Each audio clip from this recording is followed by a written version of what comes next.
This conference will throw light on environmental problems and their solutions.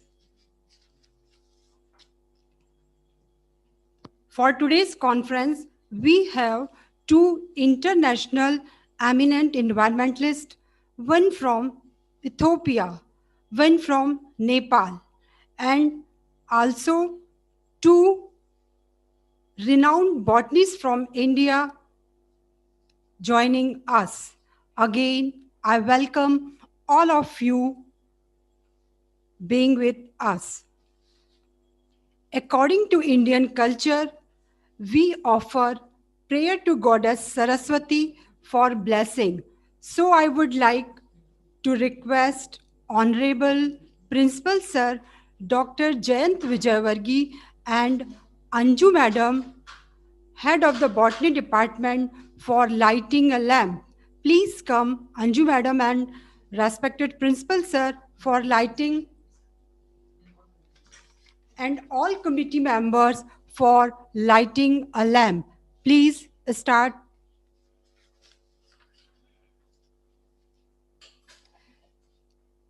Deepa Jyoti Param Jyoti, Deepa Jyoti Janardana, Deepa Jyoti Param Jyoti, Deepa Jyoti Namastute, Deepa Jyoti Namostute. After that, I humbly request to respected Principal Sir for welcome address. Please join Principal Sir.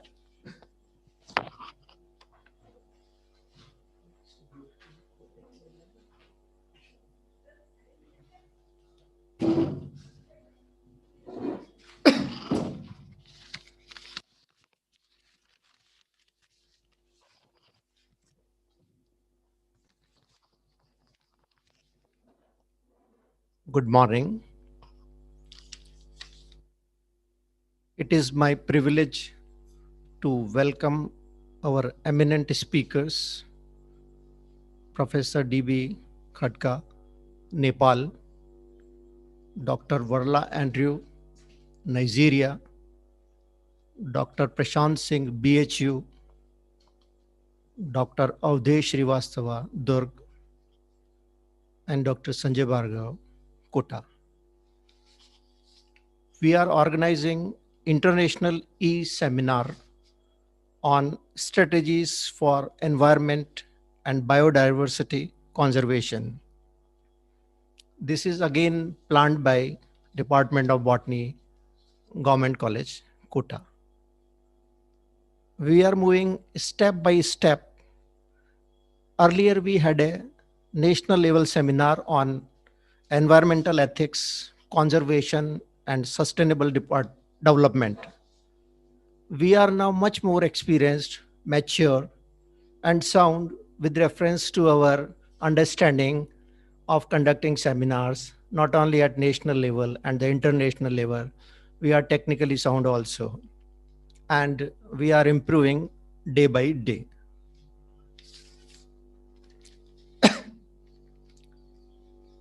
I am a student of science, and that too of physics. I do not know much about biodiversity. Even then, I try to understand it. In a few words, biodiversity describes the richness and variety of life on Earth. And this is the vibrant life on the planet. It is most complex and important feature of the planet.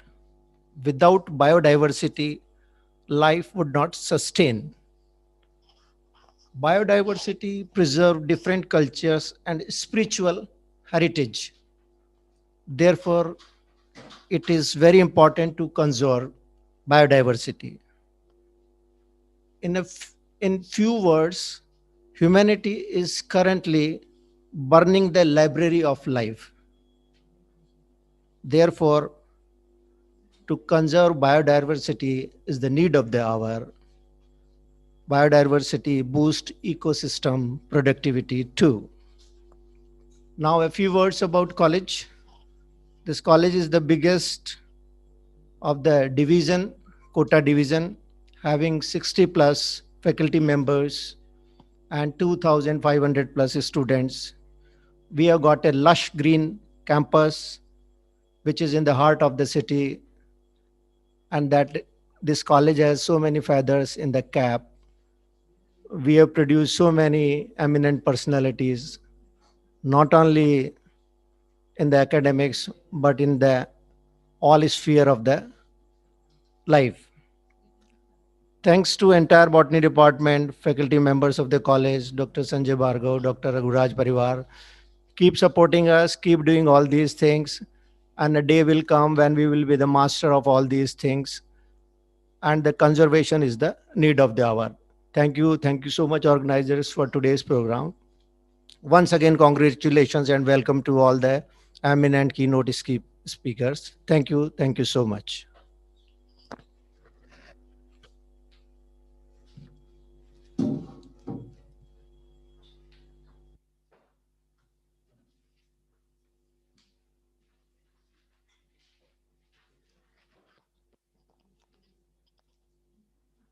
I express my sincere thanks to Principal Sir for valuable words. I cordially invite to Head of the Department Botany, Dr. Anju Kapoor Madam, please come and share few words about the conference. Dr. Anju Kapoor Madam.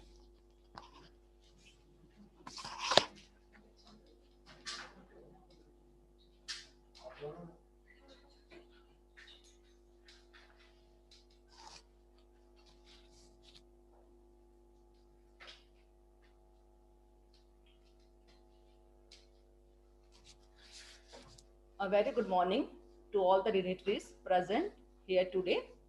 It is my honor and my privilege to be here today because this day, 24th November 2020, marks the day of this fabulous international conference on studies for environment and biodiversity conservation, organized by the Botany Department at the Government College Kota. This international webinar is aimed towards understand environmental issues at a global level and finding the answer to these threats. My name is Anju Kapoor, head of the Department of Botany at Government College Kota, and it is my pleasure to welcome all our eminent speakers from around the world. Respected principals of respected keynote speakers for the conference and all our beloved attendees. For the past few decades, the rate at which our natural resources are depleting has hit alarming numbers, while the level of air, groundwater, and land pollution have also skyrocketed. As a learned professional and a citizen of this earth, I have personally seen the effects of global warming on our lives. This conference, organized by the Botany Department under the supervision of the principal and patron of Government College Kota, Dr. Jain Kumar Vijayvargiya, aims to give voice to the experts that we have on our committee today, so they can come forward with their ideas and observations of this threat and looms large above us today. Where the ozone layer is depleting because of our malpractices, we are furthering the damage by cutting down and burning our forests. This has not only resulted in the loss of our precious heritage forest, but also in the extinction of several species of the biodiversity. Further editing to these issues is a way nuclear waste and being dumped and soil spills that happen at the sea. This e-conference is a small contribution we are making towards the awareness of these global issues. What's more, for this, I would like to thank our principal for his supervision today and furthermore appreciative to my colleagues for their incredible commitment. It is therefore my pleasure to welcome our eminent speakers on the behalf of the Department of Botany, Government College Kota. They have joined us from all around the world for this e-conference today. Professor Deva Bahadur Khatka from Tribhuvan University, Kathmandu, Nepal. Dr. Varla Andrew Winkor from IMO State University, IMO State, Nigeria. Dr. Prashant Singh from BHU Varanasi, Uttar Pradesh, Dr. Avdesh Kumar Srivastava from Durg, Chhattisgarh. I would also like extend a special welcome to our special invitees for the day, Dr. Sanjay Bhargava, Regional Assistant Director, College Education Kota, and Dr. Raghuraj Parihar, Zonal Secretary, AI FUCTO. Global warming, loss of biodiversity, extinction of wildlife, and loss of natural habitat are the real things. And in order to fight this very disruption that we have caused to our environment and our world, everyone is doing their bit. We can continue to simplify the environment to meet immediate needs at the cost of long term benefits, or we can conserve life's precious diversity and its sustainability. Biodiversity conservation must take place at the individual level, the global level, and in between. Effective conservation effects begin in the field, forest, watersheds, grassland, coastal zones, and settlement where people live and work. We can participate in biodiversity conservation by increasing our knowledge of environmental issues, increasing our awareness of the impacts of biodiversity loss, and increasing support for government policies and action that conserve our valuable ecosystem. I am sure that this e-conference has been enlightening experience for many as it has for me. Once again, I would like to express my gratitude towards our principal under whose guidance this e-conference organized by the Botany Department. I would also to extend my gratitude to our eminent speakers for sharing their valuable insights. I hope one day we will be able to save our earth from the path that it is on. Thank you, everyone.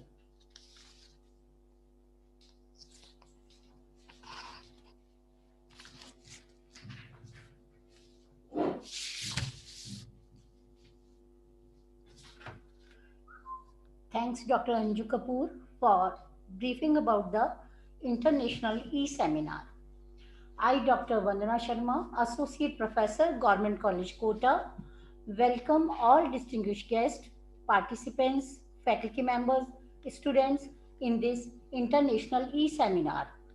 It is indeed a wonder that today, in spite of ongoing unprecedented situation of this pandemic, we are able to connect to number of people from across the cities, states, and even countries. Thanks to the progress and the technology that made this online seminar possible so that we could connect to people across the country and even further. Thank you all for taking time out and being with us. I am here to start first technical session of this E-International Seminar. The topic of seminar, as ma'am, Dr. Anju Kapoor told you, that it is the conservation of biodiversity and the environment. Both are asset to us. Saving the biodiversity and the environment is our duty. Conservation is the need of our, it is very essential for sustainability of healthier earth. Biodiversity is life, it is our future. Now, without further ado, we'll turn the time over to speaker. Our first speaker is Prof. Deva Bahadur Khadka, an intellect from Nepal, Tribhuvan University, Kathmandu. He is a Dean of Science. He has many laurels and accolades. A fellow of Royal Nepal Academy of Science and Technology, member of New York Academy of Science, Vice President, Nepal Chemical Society. His field of research are environmental science, solar cell, and radiation chemistry. As a botanist, it occurs to me that Nepal is in Himalayas and hotspot of biodiversity. I'm sure, listening to Prof. Khadka will definitely enrich our knowledge of biodiversity of Nepal and even further. So let's not waste time, move on to our lecture. Sir, I request Professor Deva to connect, please. People are eagerly waiting what you have in store. Professor Khadka.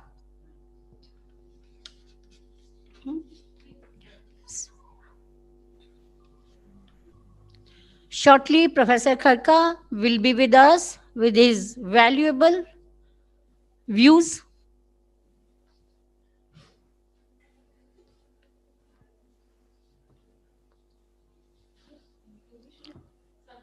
शुरू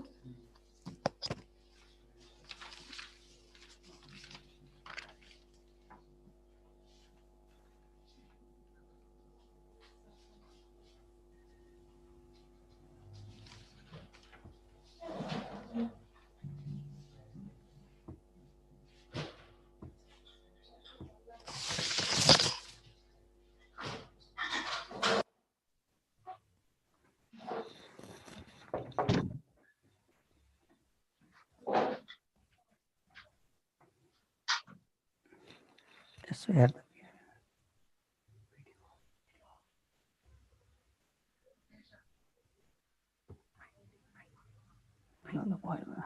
तू होने नहीं गया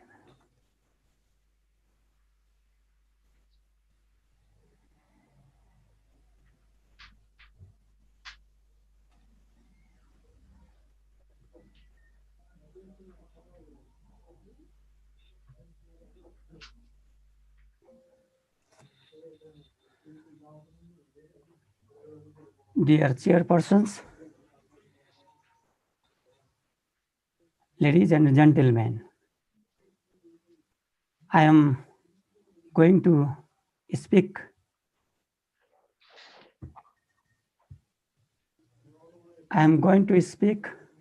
about the title of spectrophotometric determinations of trace amount of nitrate in water with aromatic amine. That means M correspond 4M in phenyl acetic acid and fluorouracils and oxygen. And the next is climate change and its impact. It is okay. So basically I am a chemist, as you already know, not environmentalist, but I am doing different types of project. And at present I am a professor of Central Department Chemistry, and I just completed my dean positions few months ago. And the variability of life on the earth is known as biodiversity. And biodiversity takes into account all the living organisms present on the earth. Healthy and good biodiversity indicate a healthy and good ecosystems. Therefore, biodiversity is a very important, and a healthy ecosystems includes the availability of pure waters, pure airs, healthy land, good climate, and so on. A number of factors like pollutions, erosion evolutions, urbanization, industrialization, population, depletions led to the loss of biodiversity. Loss of biodiversity has a poor impact on ecosystems. A threat of biodiversity means threat of humankind. So environmental conservation is the wise management and utilization of natural renewable resources in a sustainable manner to ensure the maintenance of the biodiversity. So according to the international topics, international conference on strategy for environment, biodiversity, conservation, there are so many strategies, but within the limited time, so I only prepared the two topics which is also related to this international conference. Some of the strategies like managing the biodiversity throughout the human environment, incorporate the biodiversity conservation into the management of biological resources, strengthening the protected area, conservation of species, population, and genetic diversity, expanding the human capacity to conserve the biodiversity. First, I will talk about the environmental biodiversity. This is based on the primary data. And secondly, I will talk about the climate change and its effect. It is based on the secondary data.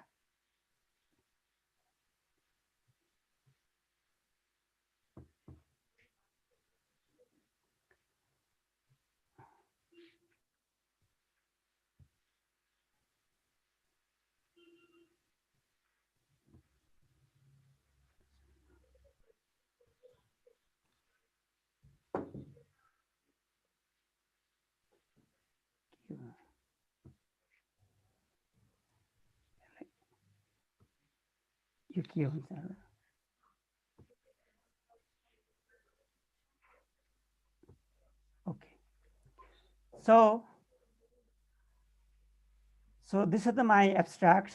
The determination of nitrite is increasing interest in a variety of fields, such as the food, water, and environment.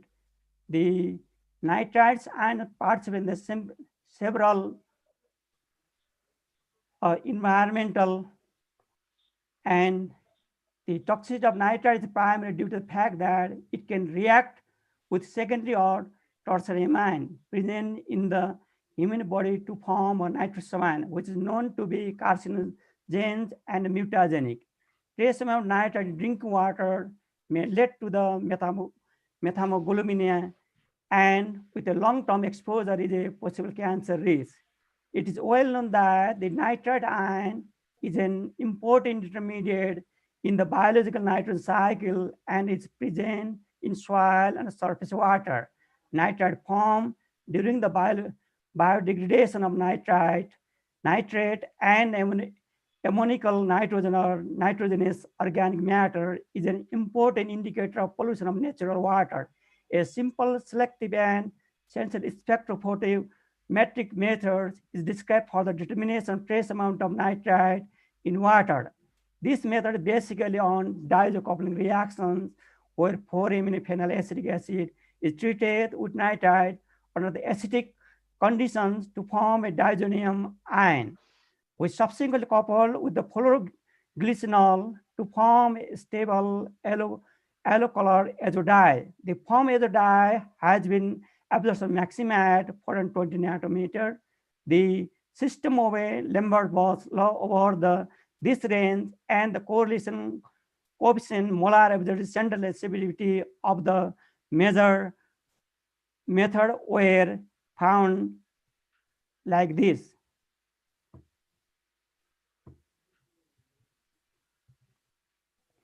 Furthermore, the percentage range of the method is this 92 to 92.9 to 103, indicating the suitability of the method for the determination of nitrite in the water. Some of the interference ions has been also tested. Although the interference due to the foreign ion is negligible, as copper and iron, the technique to eliminate such interfering ingredient is left for the future study. Due to the time limitations, the method was successfully applied for the determination of nitrite in water sample. The result of oxygen is also presented, and the climate change and its impact is also discussed. The content of my presentations: introduction, objective, experimental result, and a discussion. And according to the abstract, also mention briefly about the introductions and the use of nitrite in food preservations as a fertilizer and a detergent, also in the gas, coke, dyes, and synthetic fiber industries has caused serious pollution problems. So, and the permissible concentration range of nitrite drinking water is less than 1 ppm, and there are several methods for the determination of nitrites in water, such as electrochemical detections, kinetics, chromatographic, spectrophotometric method. They have own advantage and a disadvantage. The usual methods are the titrometric methods and spectrophotometric method. The titrometric methods is based on the redox reactions. This is the most useful when the amount of nitrite is high in the sample, and it is very useful for the determinations of purity of sample, but at low level trace amount of level it cannot work well. On the other hand, spectrophotometry method is based on the Gris reactions. It means this is based on the diazo coupling reactions. And here, spectrophotometry methods has been applied. The theoretical basis of the spectrophotometry have been discussed. Lambert-Beer's law, A equal epsilon xc, where is the observance, C the concentration in molarity, and X the path in length in centimeters, and epsilon the molar observability. By plotting the observance as a function of concentrations, we can, by passing through the origin, we can get the curves which is known as calibration curves. And the objective of the present study is to develop the sensitive and economic methods where 4-amino phenyl acetic acid act as a diazotiazylamine and fluoroglycerin as a coupling reagent for the determination of nitrite. And the developed methods is applied for the determination of nitrite in various waters.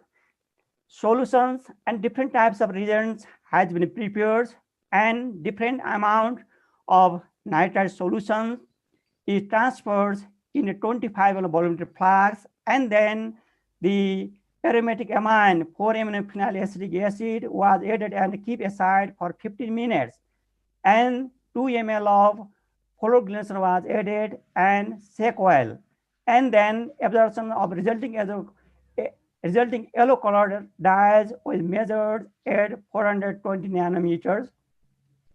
Result and discussions. Here I am presenting the two figures, how one we can determine the lambda max by plotting the observance as a function of the wave numbers, and one x and y. One is against the reagent blank, another is against the distilled waters. The lambda max is found at 420 nanometer. In this investigation, different types of also coupling reagent has been tested, and as a function by plotting the function as a observance as a function of the wave number. And for the reagent optimizations, I have given the plot by plotting observance as a function of concentration of 4-amino phenylacetic acid in percentage in order to determine the effect of 4-amino phenyl acid concentration, and by changing the concentration from 0.005 to 0.4 percentage in final solution. And the color detection was then completed according to the recommended procedure, and then above the 0.02 absorption remain the constants, and optimal concentration found to be 0.2% in final solution. In the same way, effect of fluoroglycerin concentration has been optimized by plotting the observance as a function of the concentration of fluoroglycerin. In the same way, by plotting the observance as a concentration of HCl's, effect of acid concentration of diazotizations has been also optimized. And in the same way, effect of NaOH concentration and coupling by plotting the observance as a function of the concentration of NaOH has been optimized by changing the observance as a function of the concentration of sodium hydroxide. Effect of time intervals between the addition of aromatic amine, 4-amino phenylacetic, and coupling agent. So, and by plotting the absorbance at the time in minute, the minimum times required from the gravity is seen that minimum time required for the reaction should be at least 15 minutes. And adherence to, by plotting the absorbance as a concentration of nitrites, changing the nitrite solution, so 5 microgram to 50 micrograms in the final solution in 25 ml volumetric flask. Following the recommended procedure, the absorbance of resulting azo dye is measured at 420 nanometers, and from this we can find the methods is ox oil from 0.04 to 1.8 ppm of the nitride, and from this we can determine the molar absorbability and sensitivity and correlation coefficients.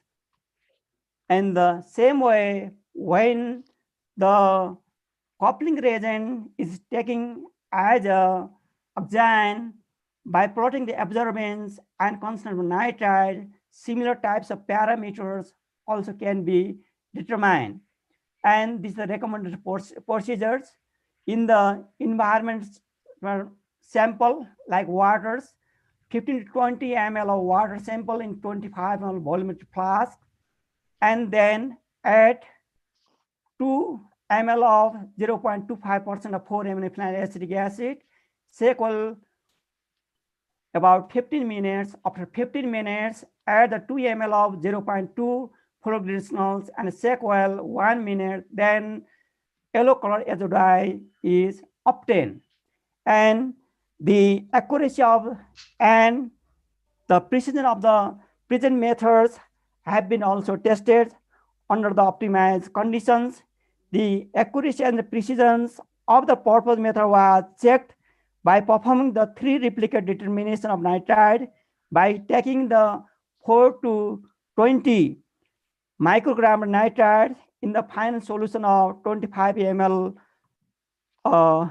by the recommended procedure. The percentage recovery was found to be range from 92.9 to 103, indicating the suitability of the method for the determination of nitride.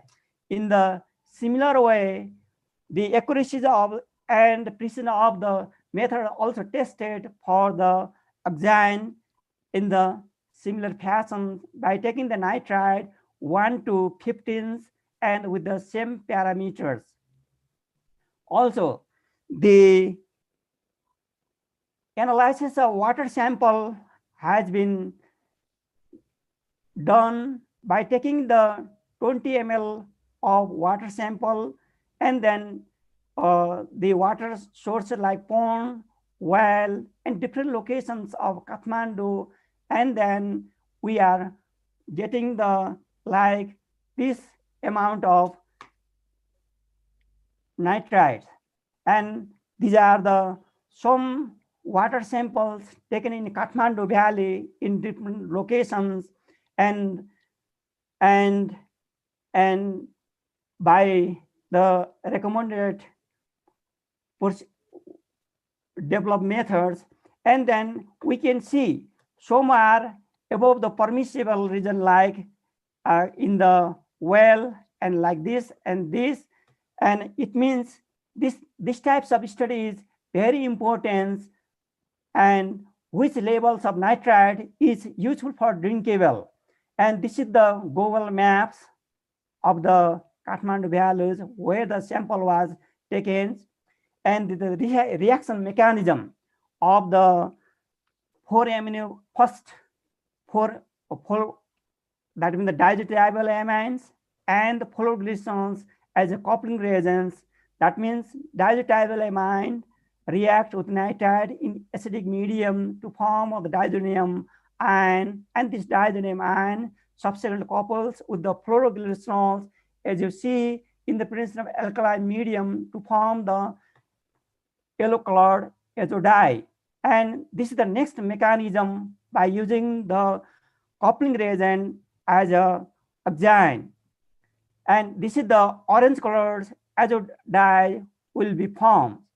And these are the some foreign ions has been also investigated. The effect of foreign ion that upon accompanying nitrites are examined by carrying out the determination of 20 microgram nitrite in 25 ml volumetric flask with the foreign ions following the recommended procedure.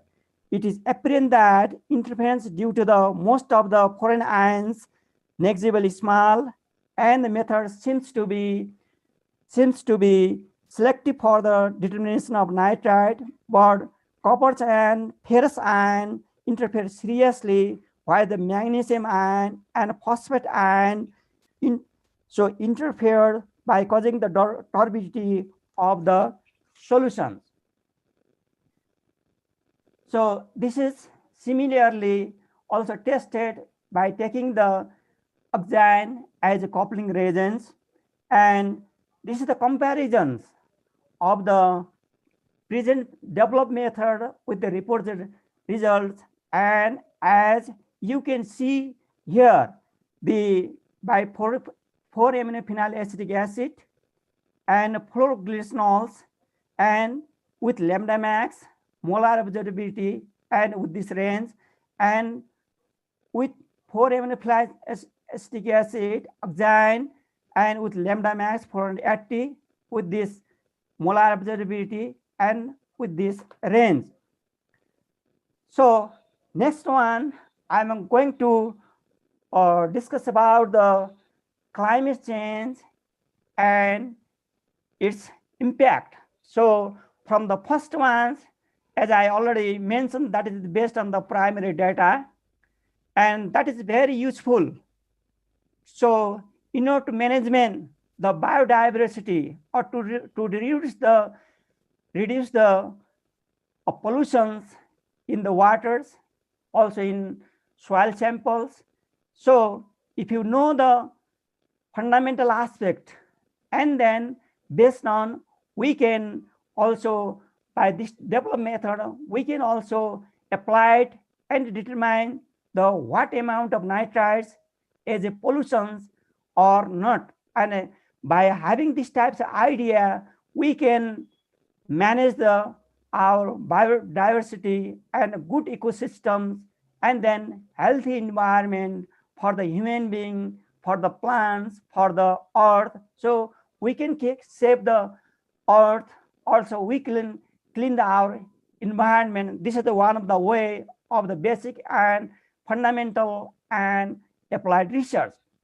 And in the another aspect, I am one of the participants or organized committee told that they are expecting some of the data from the Nepal.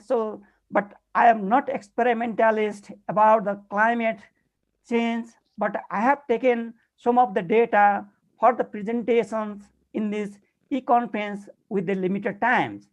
And this is very interesting. You see, this is the map of Nepal. So we have like Tarai, Siwa Lake, high mountains, and this is the Himalayas.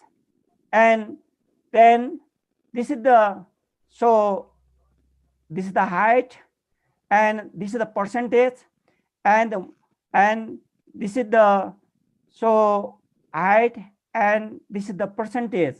So that means which area of the land located in Nepal. So you can see that means from lowland to highland. So it is a beautiful in order to study the biodiversity as a reference Nepal, and then we can also compare the data around the world. So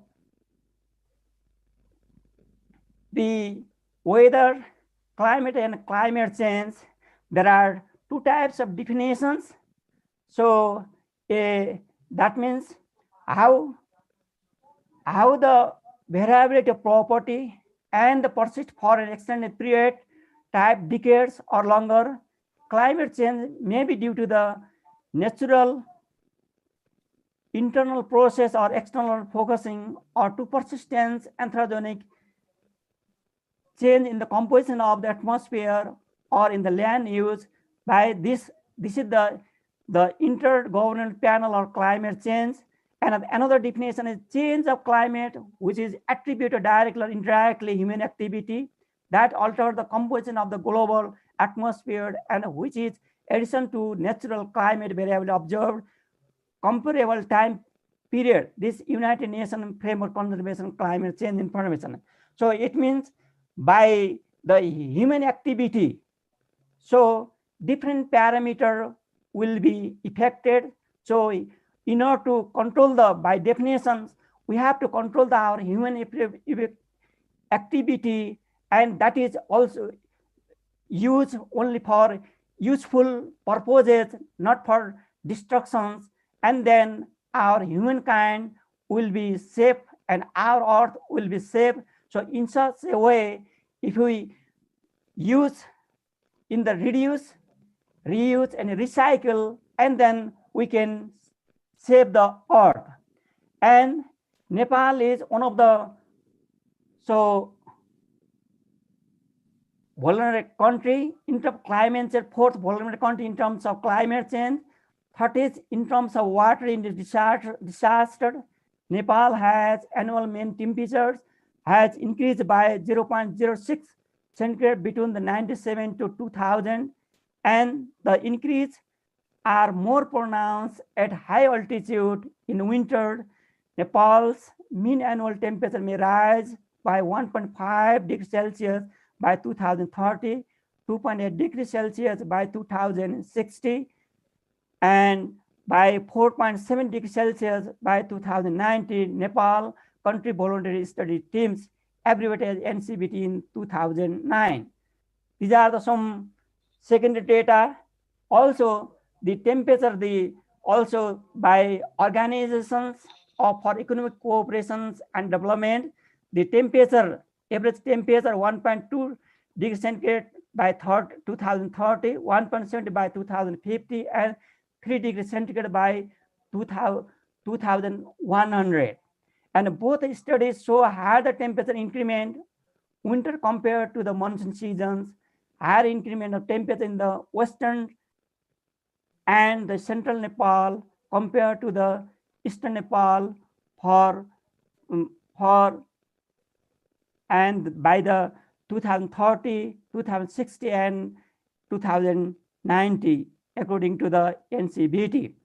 So climate change and impacts in general: reduction of agricultural productions, worsening of food security, increase in spread of malaria, frequent outbreak of waterborne disease, different types of diseases like cholera, typhoid, and so on, increasing incident of landslide, increase the conflict over the water and landside or the environmental resources, fall in lakes levels and river discharges, shortage in hydropower production, retreat in the snow lines in mountain, loss of biodiversity, loss of coastal land to sea level rise.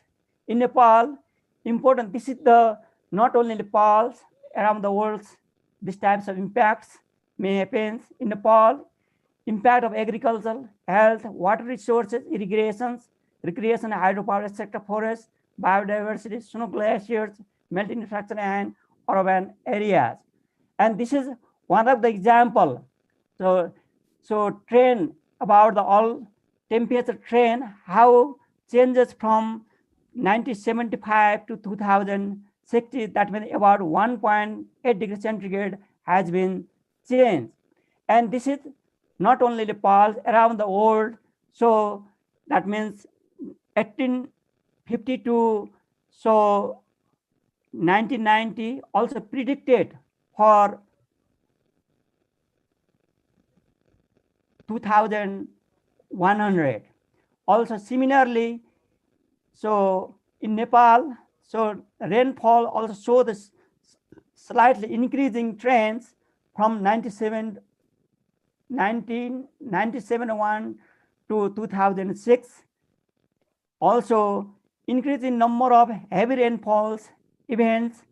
So that means greater or equal to 100 millimeters. Also, these years we have very big rainfalls. So that means it was almost very high. So last 30 years, so we have disasters.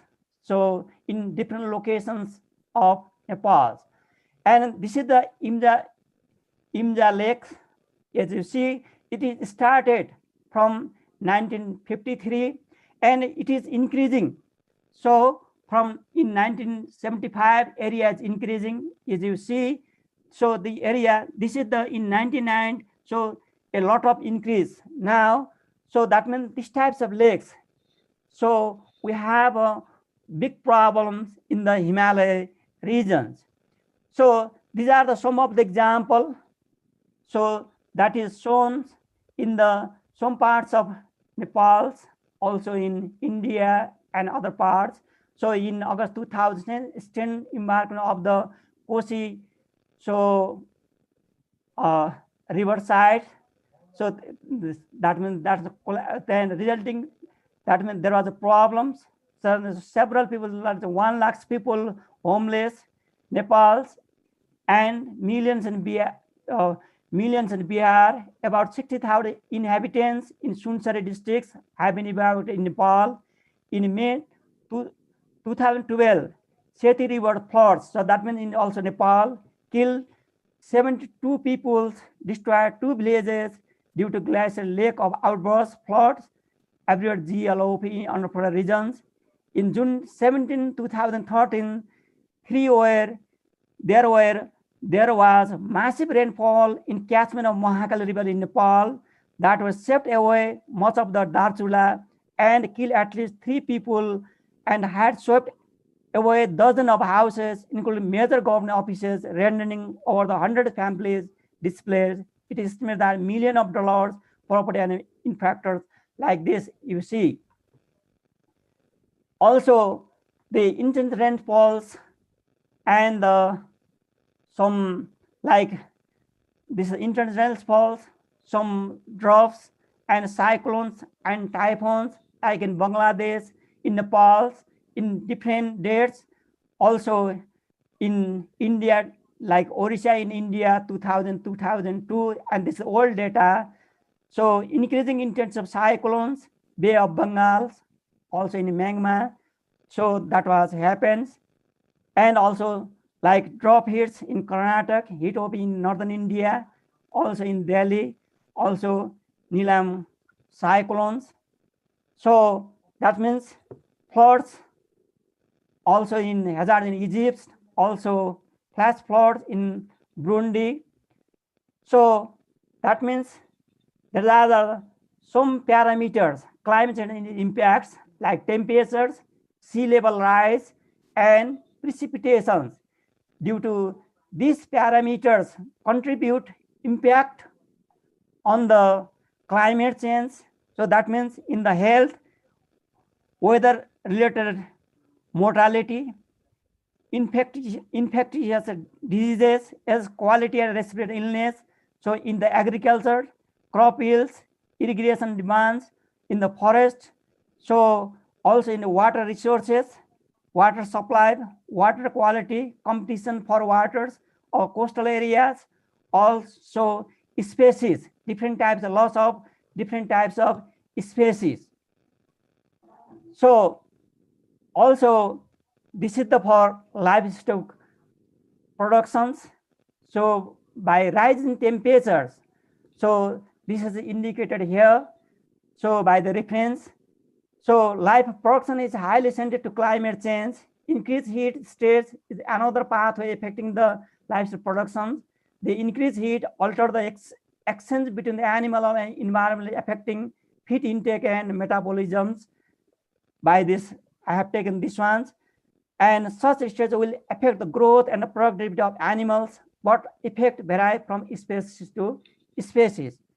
So that means by climate change, so it will affect so living being in every aspect.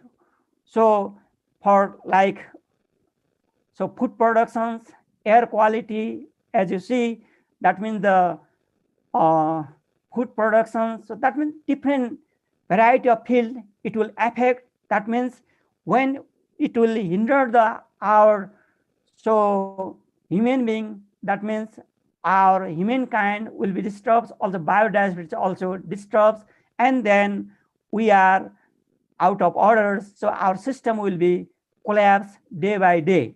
So this is a very important topics, but also this is the for the waters. So so that means water is the most impacted sectors by climate change. Water impact are key follower sectors. If climate change on water resources could meaningful implication either due to the too much or little water. If flood or something sea level rise and dropped, so that means different problems by the water. Due to the rise in temperatures, Himalaya region is noticed impact by climate change. The reported impact, rapid reduction in glaciers, climate change will increase the frequency and intensity of the water-induced disaster. So in the first ones, so some of the conclusion I have drawn the purpose method simple, sensitive, and economical effective method for the determination trace amount of nitrate in waters.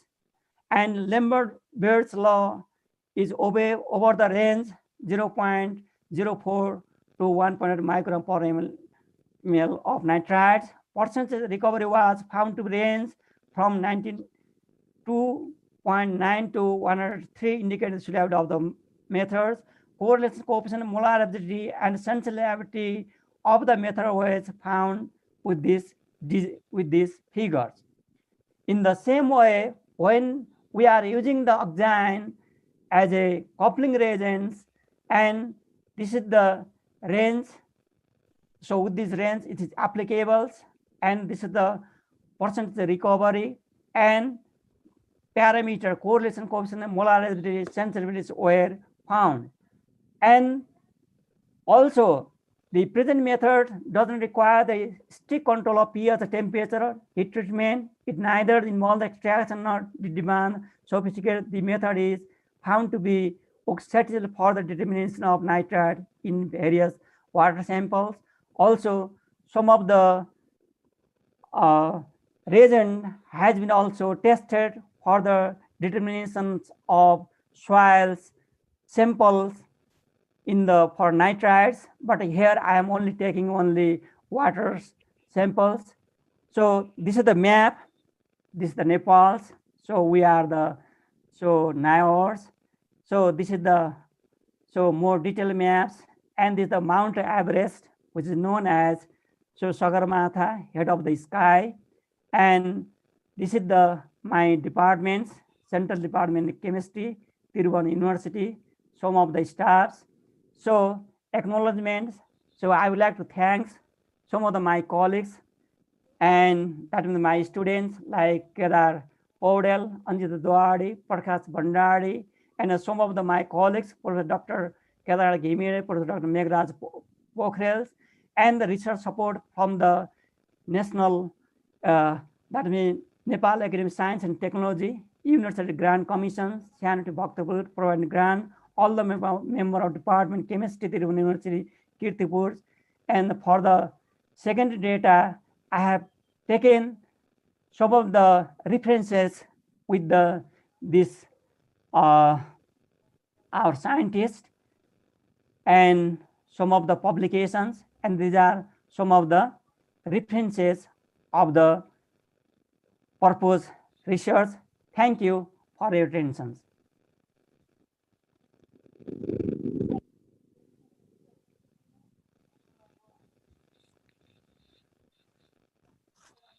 Hello, hello. Yes. Thank you very much, Professor Deva, for an informative talk on strategy on biodiversity and environment conservation. Your lecture has indeed widened our knowledge manifold.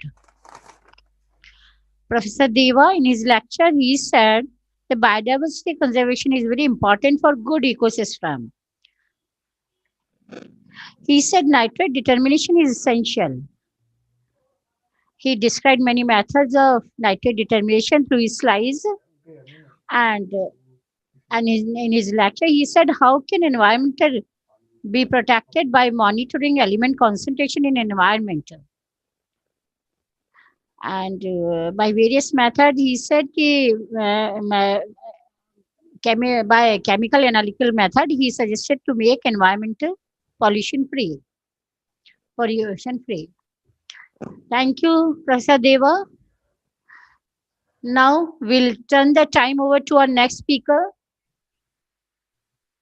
Dr. Varla Andrew Wernker, Imo State University, all the way from Imo State, Nigeria. Prof. Varla.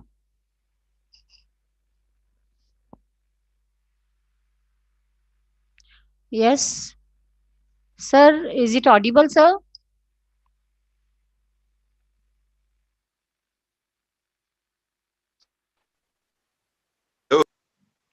Yes, sir. Yes, it's audible. I'm Yeah, hearing yes, you. sir. Welcome, sir. Okay. Yes, sir. Yeah, Professor thank you. Valla, his field of interest are environmental pollution studies and analytical chemistry too. It is an honor to have an opportunity of interacting with the remarkable Prof. Valla and listening about his works and views on biodiversity conservation, the theme of our international e-seminar today. Yes, sir. I request you to join, sir. Yes, sir. Start, sir. Okay.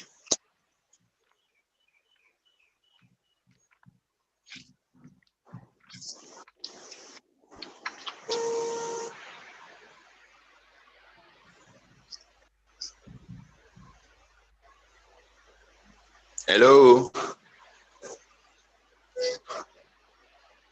Hello. Hello. Namaste. I welcome Dr. Varla, sir. Sir, please join. Namaste. Dr. Varla. Doctor. Yes. Namaste. Dr. Neji, thanks for this wonderful opportunity to talk to you and your students and to India about my concept of biodiversity conservation. And I am saying that the topic here is going green as a tool for biodiversity conservation. As a way of background, I want to say that man's activities have disrupted the natural balance of the environment and the very nature that is meant to sustain. And here I've listed major causes of biodiversity loss. They include habitat alteration, invasive species, pollution, overharvesting of natural resources, and climate change. I equally want to say that human activities feature prominently in all of these factors. Therefore, to put an end to biodiversity loss and to conserve biodiversity must be checked and reduced to the barest minimum. As a way of introduction, I want to say that biodiversity is the life wire of our planet because man obtains clean air, fresh water, drugs, food, shelter, and all the needs from the environment. But within certain limits, the environment can sustain humans and biodiversity. Of course, biodiversity is the species, the functions. Hence, biodiversity makeup must be of natural resources. Here, I have pointed that currently, population growth and the consumption of our natural resources have placed an over-demand on the natural resources from man's environment. So what is the statement of my problem? The statement is simply that species are getting extinct and they are being destroyed. Again, about 99% of species that once lived are now extinct, while 45% of the forest is lost. 50% of mangroves and 10% of coral reefs are also being lost. In fact, it is estimated that average numbers of most species have, but like I said, plants are the major current conservation methods are far from producing the desired results. A tool is a device or implement, especially one held in the hand and is being used. As a matter of fact, it is proposed here that biodiversity conservation methods must be tools in the hands of human beings. The rule of thumb for the tool is that everyone must regulations, forming of zoos, international treaties, and many other tools have been put by man to conserve biodiversity. But the question is, are they working? Are they producing the desired results? Therefore, biodiversity conservation has an underlying concept to save species from being extinct and to stop habitats from being destroyed. We take a look at the fact that most developed countries are looking for natural resources from less developed nations. Think of the case of crude oil from Africa, wood, diamond, and gold, etc., etc. The point is that these activities ensure and cause biodiversity loss. So there is a need to protect species, one, to restore biodiversity, and to educate the people about the need for the conservation. The objectives of biodiversity conservation are therefore to preserve the diversity of these species, to sustain the utilization of species, and to maintain life supporting systems, the ecosystems. When these rules that I mentioned are being taken, the question we ask is, are these objectives, these three major objectives, are they being met? Your answer is as good as mine. Or an idea of what biodiversity conservation methods are, we want to group them into three basic categories. What I call in situ approach.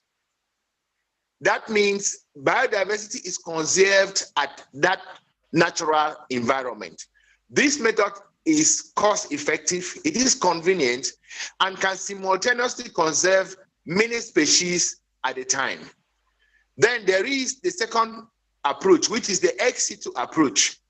Here, endangered species are taken into an artificial area.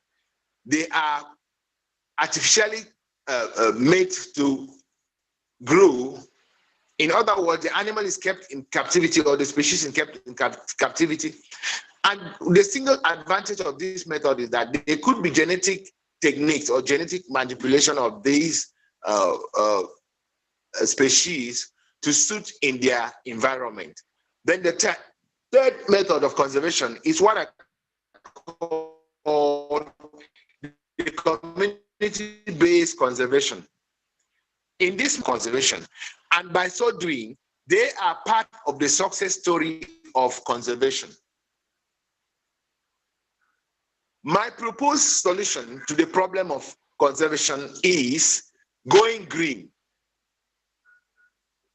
Going green simply means pursuing knowledge and practices that satisfy the current human needs while ensuring that natural resources are managed in such a way that they will satisfy the needs of future generations.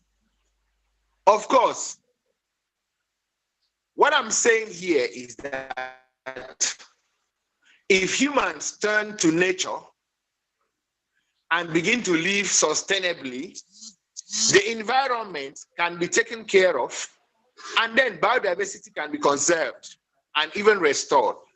In this going green method, in situ conservation method is primarily the major method of conservation, followed by the use of community-based conservation methods. Going green will require some 12 principles which will protect our environment.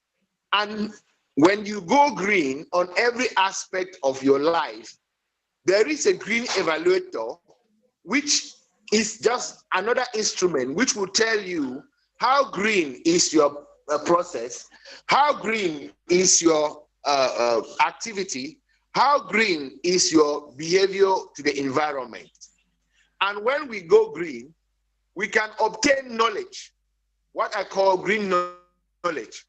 This is a sustainable living which describes a lifestyle that reduces individuals or society use of Earth's natural resources, also called health harmony or living of health harmony living or net zero living. When humans go green, living green is a lifestyle that sustains a healthy environment, both at home and we realize that biotechnology is at the base of green concept. Here, I want to mention some green practices and some green technology. And like I've said, biotechnology is a very fundamental aspect that should be imbibed in biodiversity conservation. If humans begin to use electric cars, low energy bulbs, solar energy, the use of e-learning, organic farming, green building, and then they avoid waste generation, humans would have been going green.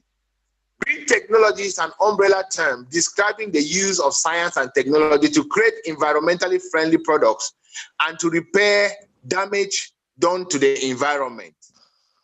America is banning the use of fuel or fossil-based cars by 2030. In a nutshell, I have said that when humans go green, they will imbibe living closer to nature, and then the biodiversity will be conserved. Researchers now realize that many going green efforts could simultaneously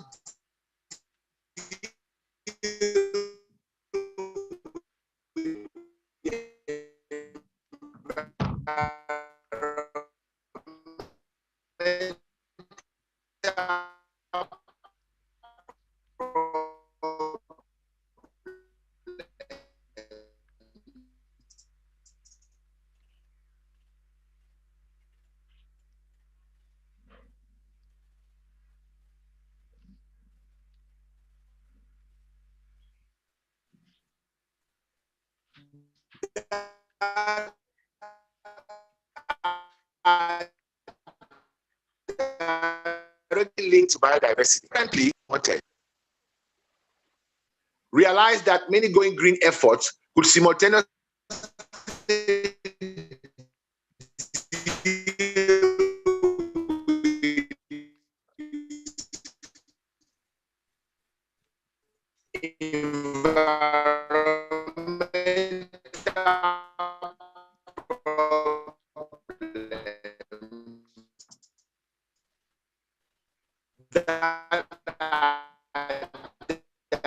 directly to biodiversity contributions. Thank you.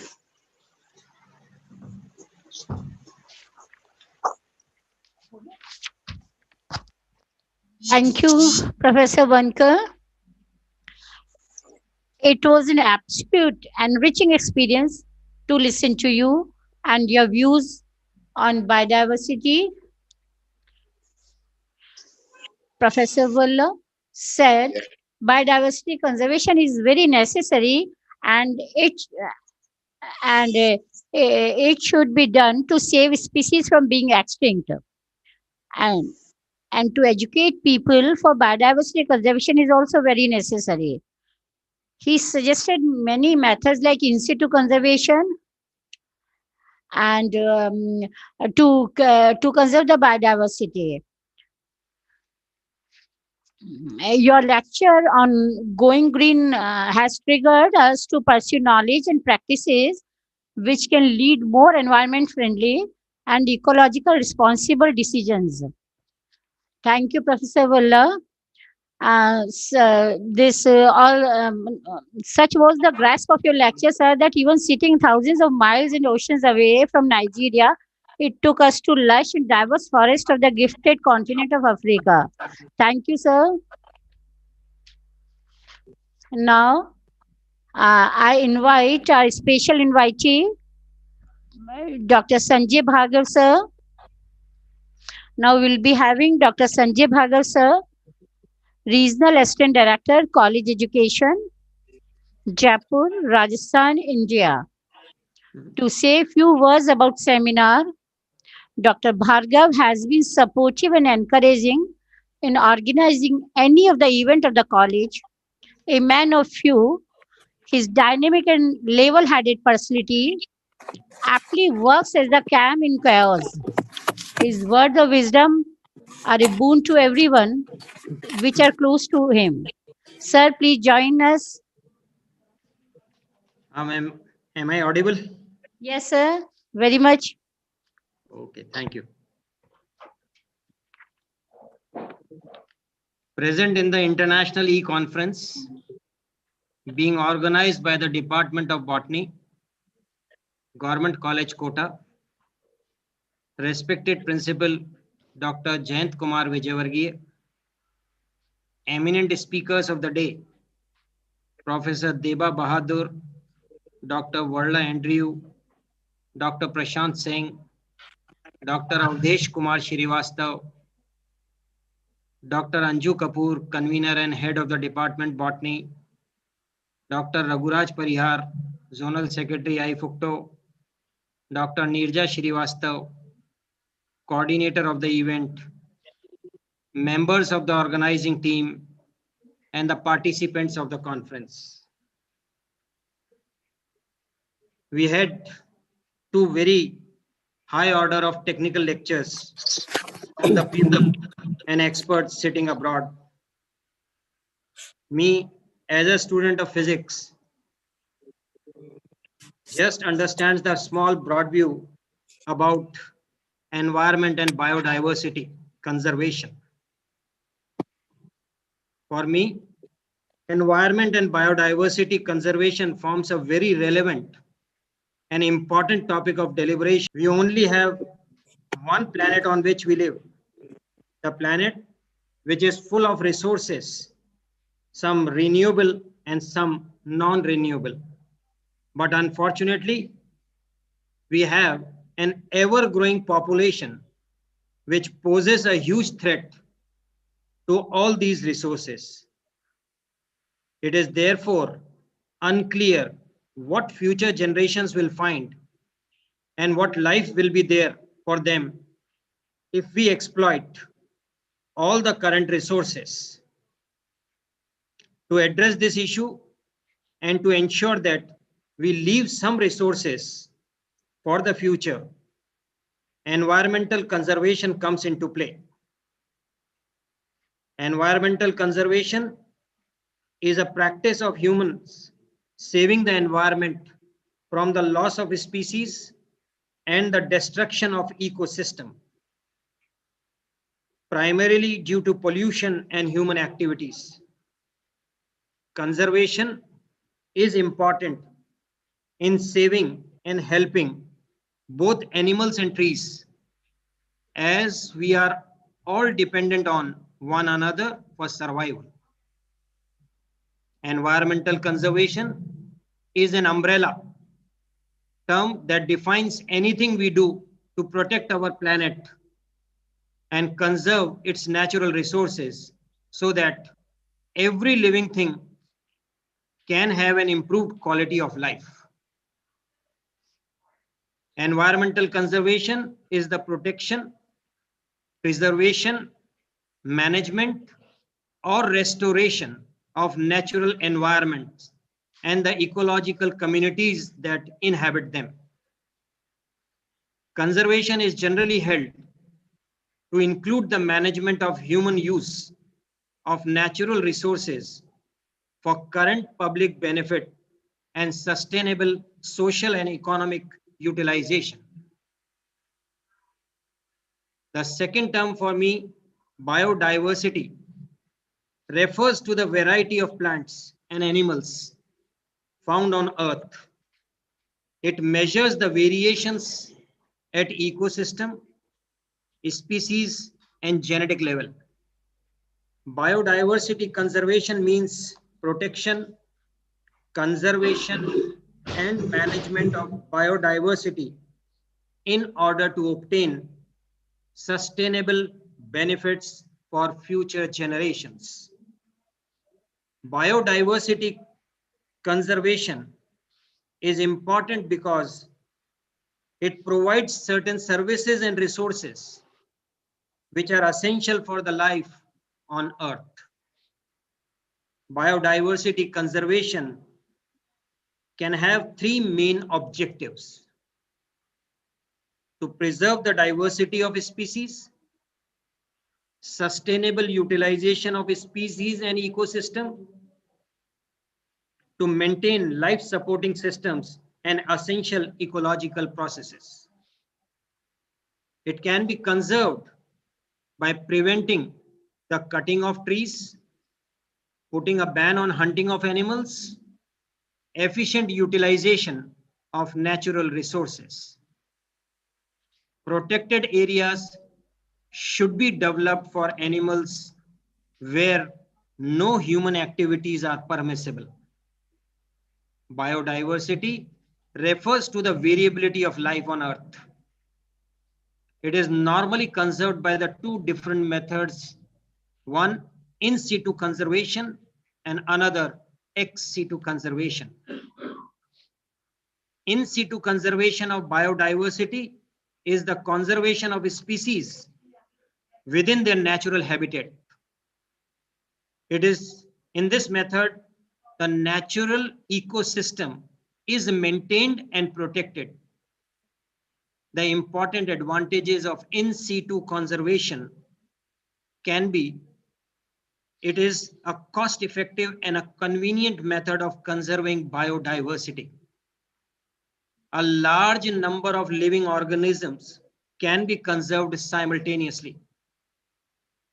Since the organisms are in the natural ecosystem, they can evolve better and can easily adjust to different environmental conditions. Certain protected areas where in situ conservation takes place include the national parks, the wildlife sanctuaries, and the biosphere reserves.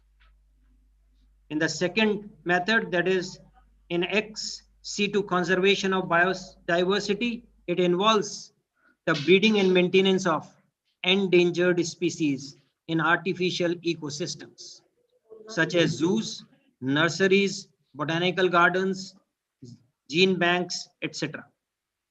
There is less competition for food, water, and space among the organisms.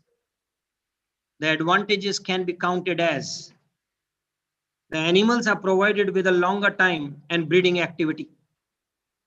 The species breed in captivity, which can be reintroduced in the wildlife. Genetic techniques can be used for preservation of the endangered species. Now the question is, what are the different strategies for biodiversity conservation? Among them, the important ones are all the varieties of foods, timber plants livestock, microbes, and agriculture animals should be conserved. All the economically important organisms should be identified and conserved. Unique ecosystems should be preserved first. The resources available have to be utilized very efficiently. Poaching and hunting of wild animals has to be prevented. The reserves and protected areas should be developed very carefully. The level of pollutants has to be reduced in the environment. Deforestation has to be strictly prohibited. Environmental laws should be strictly followed. The useful and the endangered species of plants and animals should be conserved in their nature as well as artificial habitats. Public awareness has to be increased and created regarding biodiversity conservation and its importance. Why really do we have to conserve biodiversity? Despite our many advances, our environment is still threatened by a range of problems, including global climate change, energy dependence on unsustainable fossil fuels, and loss of biodiversity. Humans have changed ecosystems more rapidly and extensively than in any comparable period of time in the human history, largely to meet rapidly growing demands for food, fresh water, timber, fiber, and fuel. This has resulted in substantial and largely irreversible loss in the diversity of life on Earth. It is believed that an area with higher species abundance has a more stable environment compared to an area with lower species abundance. We can further claim the necessity of biodiversity by considering a degree of dependence on the environment. We depend directly on various species of plant for our various needs. Similarly, we depend on various species of animals and microbes for different reasons. Biodiversity is being lost due to loss of habitat, overexploitation of resources, climatic changes, pollution, invasive exotic species, diseases, hunting, etc. Since it provides us with several economic and ethical benefits and adds aesthetic value, it is very important to conserve biodiversity. The diversity of the phenomenon of nature is so great, and the treasures hidden in the heavens are so rich, precisely in order that human minds shall never be lacking in fresh nourishment. We should preserve every scrap of biodiversity as priceless while we learn to use it and come to understand what it means to humanity. To underline the importance of conservation of environment and biodiversity, it is very rightly said, if you pollute the air, water, and soil that keeps us alive and well, and destroy the biodiversity that allows natural systems to function, no amount of money will ever be able to save us. With these words, I wind up as a layman words from my side and thank the organizers for providing me an opportunity to be a part of this e-conference. Thank you very much. Thank you, sir. On the behalf of Botany Department, I would like to thank Dr. Sanjay Bhargava sir for giving us a brief introduction about the biodiversity. This may be inspire all our students. Thank you so much. With this, we come at the end of first session. In the first session, we have the two eminent speaker, Dr. Varla and the Dr. Deba sir, who gave us a very information, who deliver very informative talk on the topic biodiversity as well as environmental conservation. Thank you. I personally thanks Dr. Deva and Dr. Varla to connect with us and give the very useful and attractive information. Thank you so much.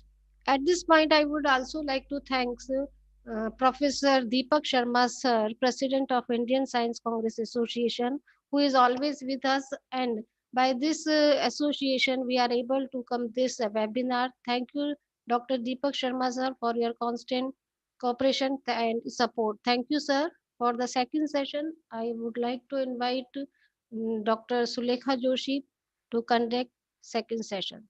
Dr. Sulekha Joshi.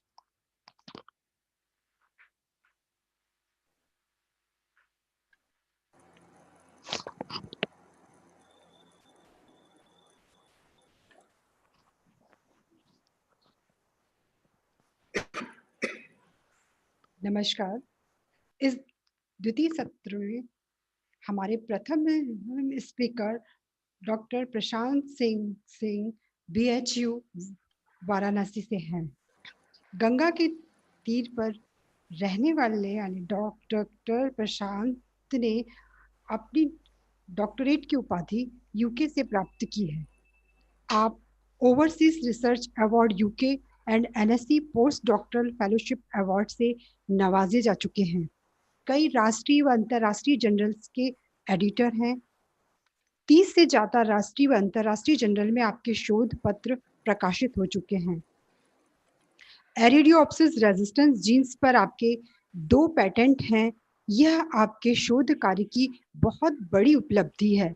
आपकी इस ज्ञान गंगा से हमारे सभी प्रतिभागी लाभान्वित हों। So, sir, I cordially invite to Dr. Prashant from Varanasi for sharing their knowledge on green vaccination for human welfare. Dr. Prashant, sir, welcome. Am I audible? Can you hear me? Can you hear me? Am I audible? Yes, sir. All right. So, thank you very much for all this organizing committee and your principal, Vijay Varghese, Nida Srivastava, Hemlata Gupta, and all this, the coordinators for organizing a very nice the international webinar on environment and the biodiversity conservation. So I'm really thankful. I will try to share some views in my research work on the field that I was doing for past 8 to 10 years. And I try to connect in terms of the conservation as well as the diversity. So let me share my screen first, and then we can proceed.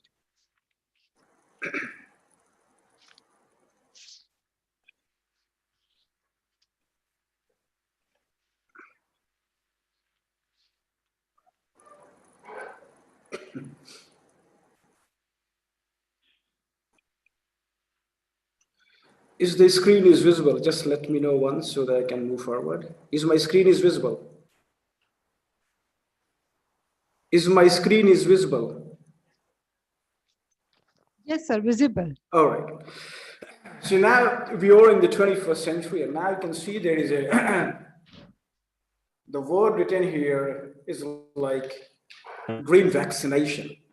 So, you know, among the COVID pandemic, so I'm not going to talk about that vaccination, but what we talk in terms of the biodiversity, the bioconservation, and it was really nicely touched with Dr. Bhargava about the different type of conservation strategies. But now what we need to do, I mean, there are the different ways for these conservation, and the one way we need to really understand to protect the crops or to protect the plants. And there is a different ways you can protect these plants to increase the biodiversity.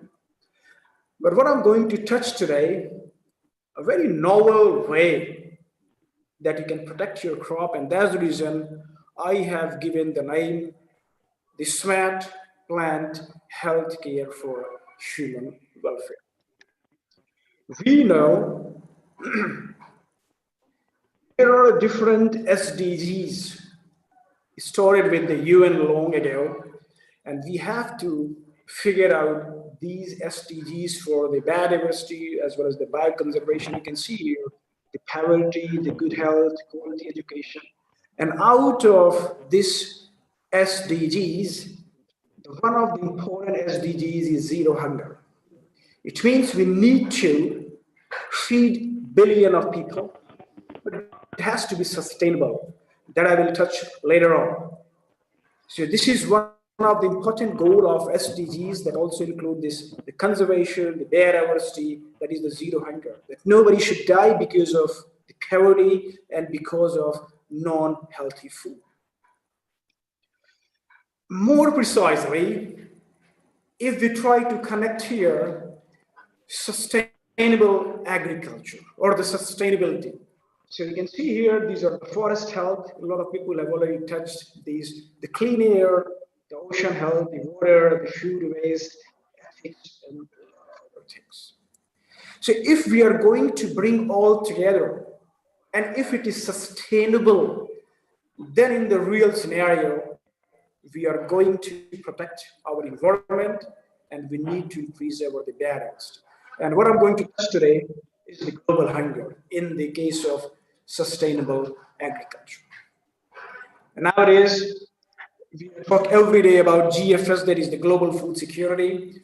And I was the member of a number of the panels overseas, back home in the States, in London, Virginia, Paris, Germany, and gave a number of talk in the global food security. But the guys are never satisfied that if we solve even the problem of global food security, we can bring the sustainability.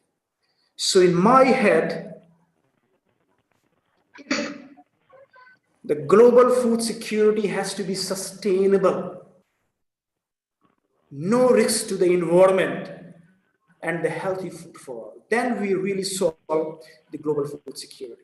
If we simply bring enough food to feed the people, it is not going to solve the problem because we need to consider number of parameters. So for me, the only global food security is successful if it is sustainable.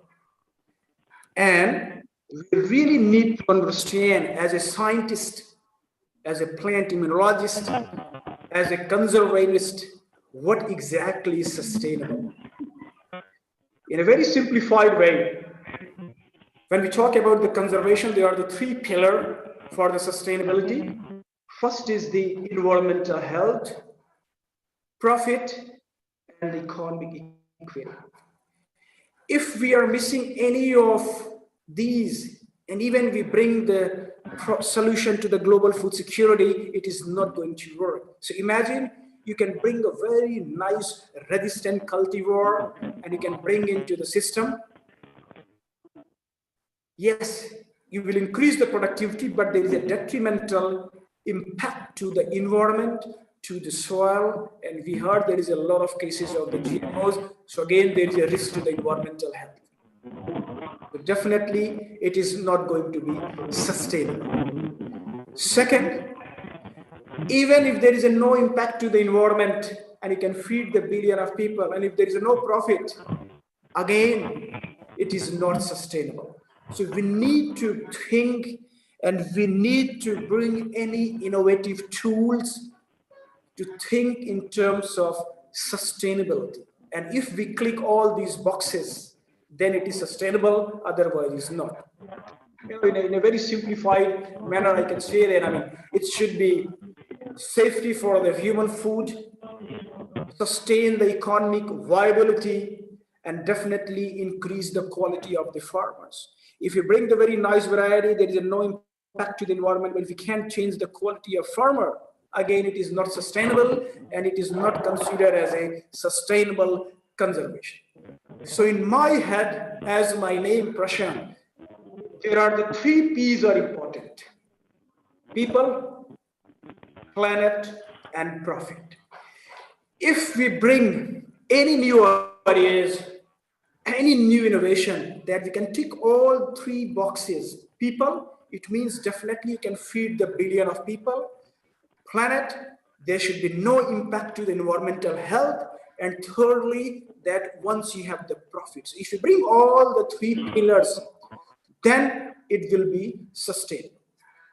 And we know that FOA already forecast that we need to increase this global food production. In fact, the sustainable global food production almost 40% by 2030 and almost like more than 70% by 2050, because there is a population burst. The population is increasing exponentially. So we need to protect our biodiversity. We need to protect our crops because there is a big problem of the population burst. And it was recently said at the beginning of 2020, it's almost like 130 million people were facing acute food insecurity. And we are not going to bring any innovative solution. This number is going to increase by 265 million. So look, the guys, the scientist and the student, we need to think in that perspective to bring some new ideas. What to do? I really love this guy. I mean, whether you can consider he's my boyfriend, girlfriend, whatever, I really love this guy. I really admire him. The reason behind that, you can see, in spite of he's suffering from different kind of stress, whether it's the baric stress, whether it's the abaric stress, this guy is still smiling. So it's our duty to protect our plants, to protect our crops, to conserve our biodiversity. And there are the number of ways you could do this. And I'm not here counter saying that these methods were not good. They are. But now we need to bring some more innovative method to bring sustainable agriculture production. We know that you can breed the plant and you can create this the resistant cultivar. But yes, it takes a bit of time to bring these cultivar to the society. Moreover, we can go for the transgenics. You can create this genetic engineering. You can transfer the gene from the bacteria to the crop, and the vice versa. You can create the number of transgenic. But guys, still, this is not acceptable because we have the problem of these GMOs. And once I was in Switzerland, the people are very offended if you talk about GMOs. Now we have switched to CRISPR-Cas as a very new technology. And we said that it is not GMO, but it is genetically engineered crop. But again, there is a problem. Moreover, we are using this insecticide and the pesticides. But again, I told you, there is a protection, but there is a risk to the environment. So definitely this is not sustainable. So what to do? There is a lot of way of thinking, and we need to bring some novel strategies to protect our crops. And I can tell you guys, these plants are very smart. You don't need to do anything. In fact, they are smarter than us. In a very layman language, what you need to do, you need to simply aware them that they have their defense response. बहुत ही स्पष्ट शब्दों में आपको मैं कहूं तो आप पौधों को बस ये ज्ञात करा दीजिए कि उनकी जो डिफेंस कैपेसिटी है वो बहुत बड़ी स्ट्रांग है. And after that, you don't need to do anything. So then there was a question was that for this guy, do these guys have the stress memory? Because now as a human, when we face any kind of pathogen or any kind of stress, we have different kind of cells in our body, like T cells, B cells, helper cells, memory cells. They can record the information. Yes, you are going to face with the bacteria or the viral disease, and they can store this information. But unfortunately, the plant doesn't have any well-defined immune system. What to do? The thing is that they are very smart. Every plant cell in the case of the crop, act as an immune cell. So for me, now the big question was there, could the plant have a memory if they face one challenge and they can remember? And we call this as a priming. Just try to focus on this slide, because this is the main gist of the story, and this is the main selling point of the talk in terms of conservation, in terms of sustainability, in terms of environment, in terms of biodiversity. Just focus on these slides carefully. So imagine this is your normal plant. We know that if the plant is going to face the periodic attack, there is a response. And we call it as induced response. But what happens during this induced response? Imagine this is the plant leaf. And if this plant is attacked here by the pathogen, then there is a activated response, and that is called as the induced response. As the signal is perceived here, now the signal is translocated to the other parts of the body. And plant feel that they have faced the challenge.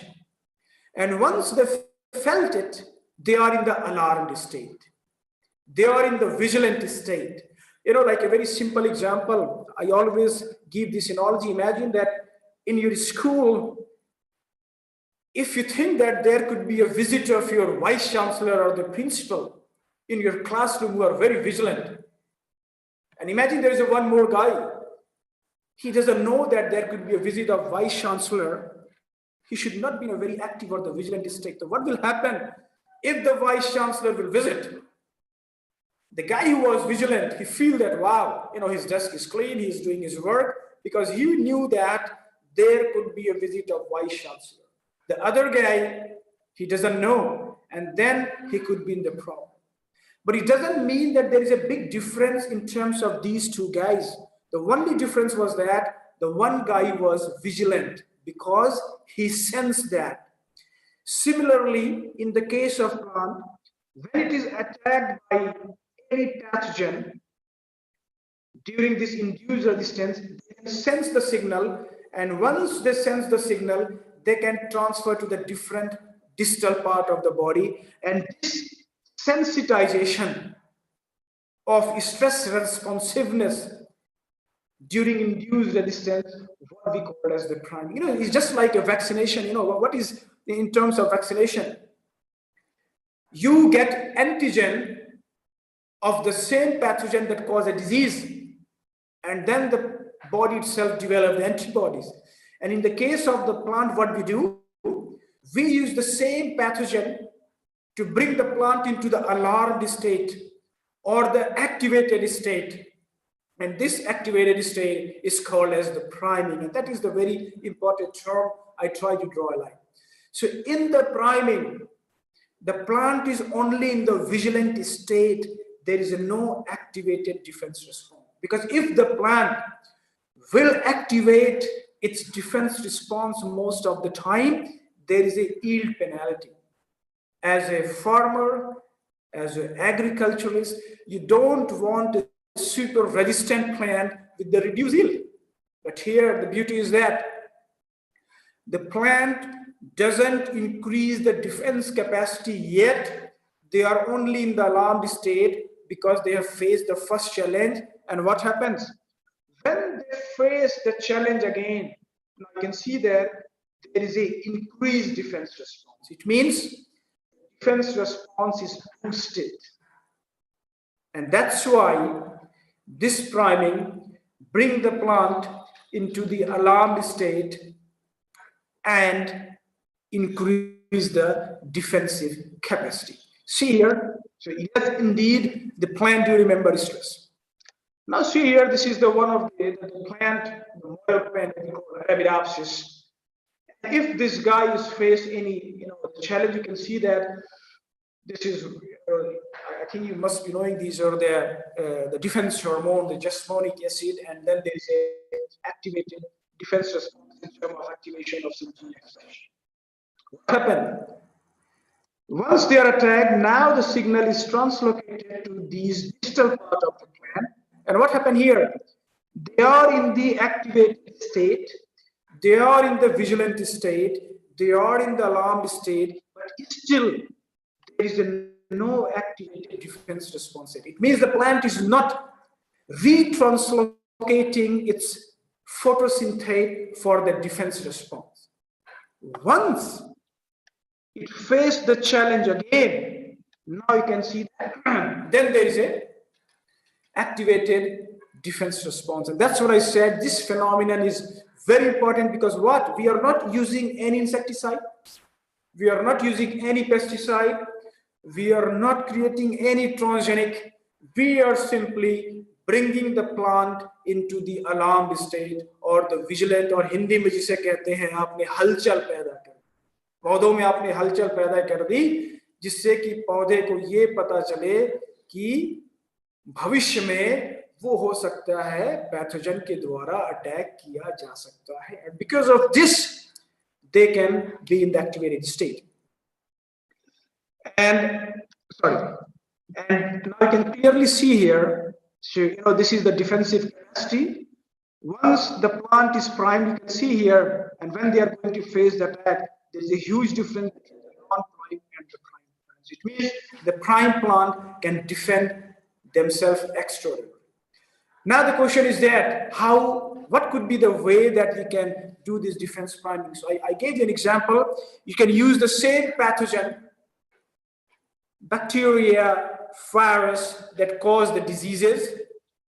So you can use the pathogen to bring the plant into the primary state. You can use the root microbes. I think the next talk, he can talk about this, the PGPR, yes. This could be also one of the candidates to bring the plant into the alarmed state.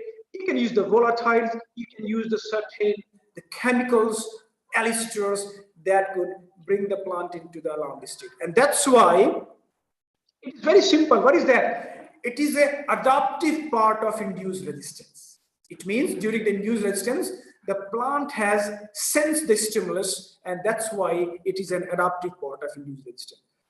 And now the biggest question is that. So that's why I said here that it is the intentional.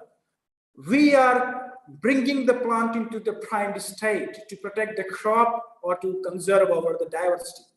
So priming is the intentional, but regulated. It means you can easily regulate use of mild stress to increase the plant defensive capacity. The second point is that what could be the best stage to prime the plant? Because of shortage of time, I can't talk so much. But yes, you can simply prime the plant even at the seed stage. So if you have the seed, you can bring the seed into the prime state. Like here, I mean, this is the tomatoes. They are treated with certain elicitors, and now these the tomatoes were super protected. And we have already published this work in one of the reputed long journal in the New Phytol long ago. Now the question is that, how durable is priming? So imagine you bring the plant into the alarmed state, because in the human cell, they have the memory cell, they can remember forever. But in the case of the plant cell, if they are primed, how long they can remember? That was the biggest question that we could ask. And you can see here, even after 5 weeks, 6 weeks, 12 weeks, it clearly suggests that the priming could be maintained even after 2 months, even after 4 to 6 weeks after treatments. Imagine if we treat the plant today and you can leave the plant grow like that normally, and then you can challenge again after 2 months, still they have this kind of memory or the sensitization. So that was a very the burning discovery. What we found that this priming is durable. It means this could be maintained for a pretty longer period. So now we call that, so if the plant is primed within the same generation, it's the part of SARs. Imagine here it is the direct stress. If it is challenged, the plant is the prime. The third important question was that if we use the abiotic stress to bring the plant into the primary state, could the plants are primed against the biotic stress? It is not really the cross tolerance, because in the cross tolerance, there is the interaction. Here you are simply bringing the plant into the alarmed state. And again, it was published in the Plant Cell. It's one of the very reputed journal in the plant science. And what we found here, you can see here, we didn't do anything extraordinary. So guys, in some time in science, the idea has to be novel. You don't need to do a lot of work, but you need to think beyond the black box. And you have to have an innovative approach to bring the solution to any problem, rather than you can do the repetition. What we have done here, simply here, so this is a normal plant.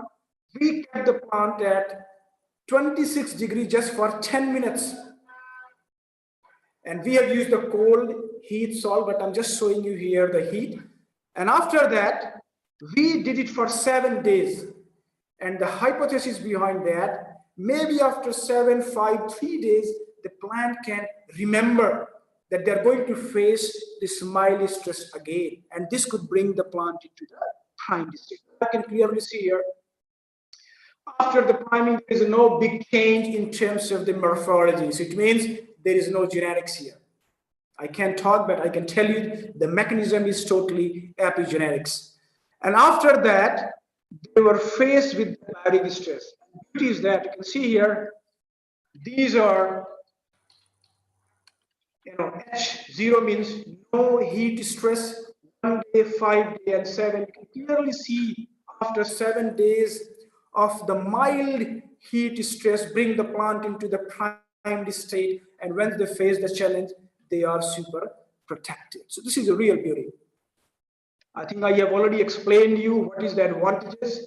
So if the plants are the primed, response is faster.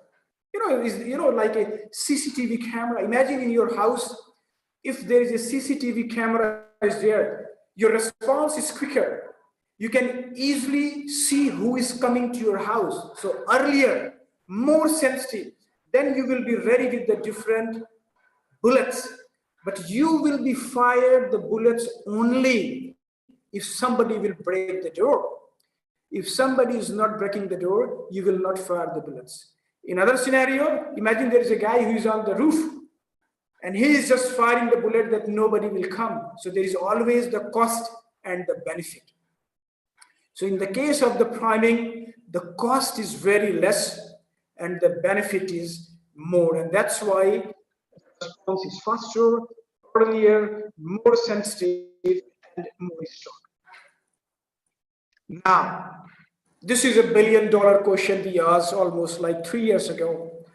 In the case of vaccination, if I'm vaccinated, my kid need to be vaccinated again. It will not pass into from one generation to the next generation. So imagine if we need to conserve the certain plant which are endangered and they are very prone to certain diseases. This could be one of the way that we could do this. Now the biggest question was that we thought just now that the priming is durable. It can maintain within the generation. Now the question was that, could it is maintained to the next generation? If we have primed the plant, if we collect the seed, and if we sow the seed in the next generation, still they are the primed. Imagine for the poor farmers, if they have their own seed stock of the prime seed stock, and they can, if the seed stock could be also protected in the next generation, that is the real sustainability. That is the profit. That is the social economic equity for the poor farmers, and that is the real scenario of sustainability. So what we call that between generation the priming. So see here, this is the plant that is attacked by any kind of the baric stress. Does parental stress increases offspring resistance? And we call as TGIP, transgenerational immune priming. It means could priming go to the next generation? So it means if the parent is primed, if you collect the seed, you sow the seed, whether the seed is the prime. So that was the biggest question. And you will be surprised, and we were happy, we were very happy. The answer is yes. See here, this is the plant, this is the control plant. Imagine this is your grandparent, this is you, and this is your kids. So I'm just giving an example of 3 generations: grandparent, parent, and the kids. In this case, the grandparent was challenged with one of the bacteria that we call as Pseudomonas syringae, challenged with this bacteria. And now we collect the seed and it was prime.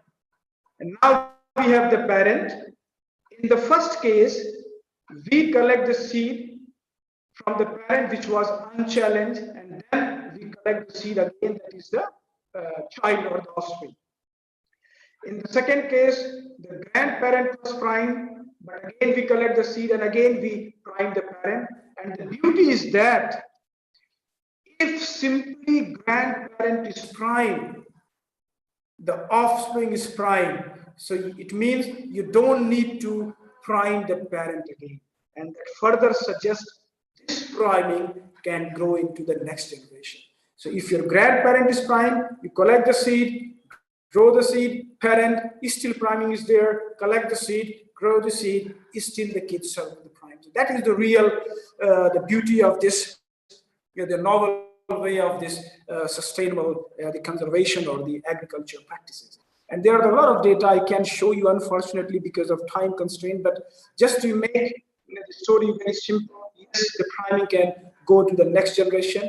There are the few more examples. We have tested number of pathogen with the number of elicitors, and in all the cases, we found this the priming. So now you can clearly see here, this is again some other pathogen, and again in the same case, they were super protected. And again, just for your knowledge, I can't talk so much. So there is a lot of changes takes place. So there is a big omics, transcriptomics, metabolomics, and the proteomics. There's a lot of change. When you give the priming stimulus, there's a change in the amino acids, the sugar, the ROS.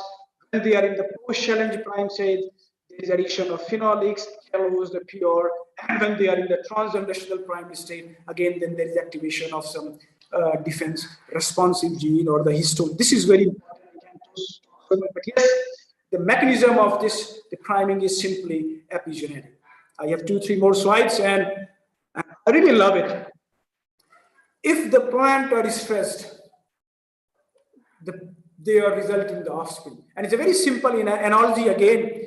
Imagine your first day in the class. Imagine a night before in the examination. So when a week before in the examination, you are a little bit stressed, and this stress makes your efficiency stronger, and your production is more, you are very good in that. So similarly, in the case of the plant, again, they have the time of stress. So now we have picked 2 points. First, the people. So definitely we can protect the crops, and we can feed the billion of people. So that box is ticked. So people, planet, there is no impact to the environment. There is no detrimental impact to the environmental health. There is no use of insecticide and the pesticide. Now the third point is the profit. And indeed, if we include this, the priming or TGIP in this agribusiness, I think I have already explained you, because the priming is stable, and if this TGIP make the farmers to have their own seed stock, and their food production is less vulnerable to different kind of pests and diseases. Moreover, once it is induced, it's durable. It can maintain throughout the life of the plant, and it can go into the number of generation. And in my hand, I have tested 10 generation, and the plants were prime, and the TGIP was intact, and the plants were protected with no yield penalty. And again, this is very important. So what I'm saying that I'm not here preaching that you should not use the insecticide and pesticide. What I'm saying, you can minimize. So imagine if you are using 1 liter of insecticide, now you can use 1 milliliter of insecticide along with the primed crops. And slowly, if you do this, definitely your environment will be healthy. So again, it could be part of the IPM, and you can get the same protection. So we know that there are the different way of different strategies for the crop protection, like the monitoring, pesticide, crop rotation, hygiene, biocontrol. If this guy sits nicely in somewhere here, and if we have a very right combination with the prime crops, what would happen? Then this could be the non-alternative, non-pesticide with the broad effectiveness. Because once the crop is, or the plant is prime, they are protected against various pathogens. Simple, answer is very simple. Because the plant is vigilant. Once you are vigilant, it doesn't matter. Your head is coming, your vice chancellor is coming, anybody is coming, your response will be very quicker and respond. So imagine you bring the plant into the alarm state by bacteria, one particular bacteria. If you are going to face the another bacteria, still plants are protected.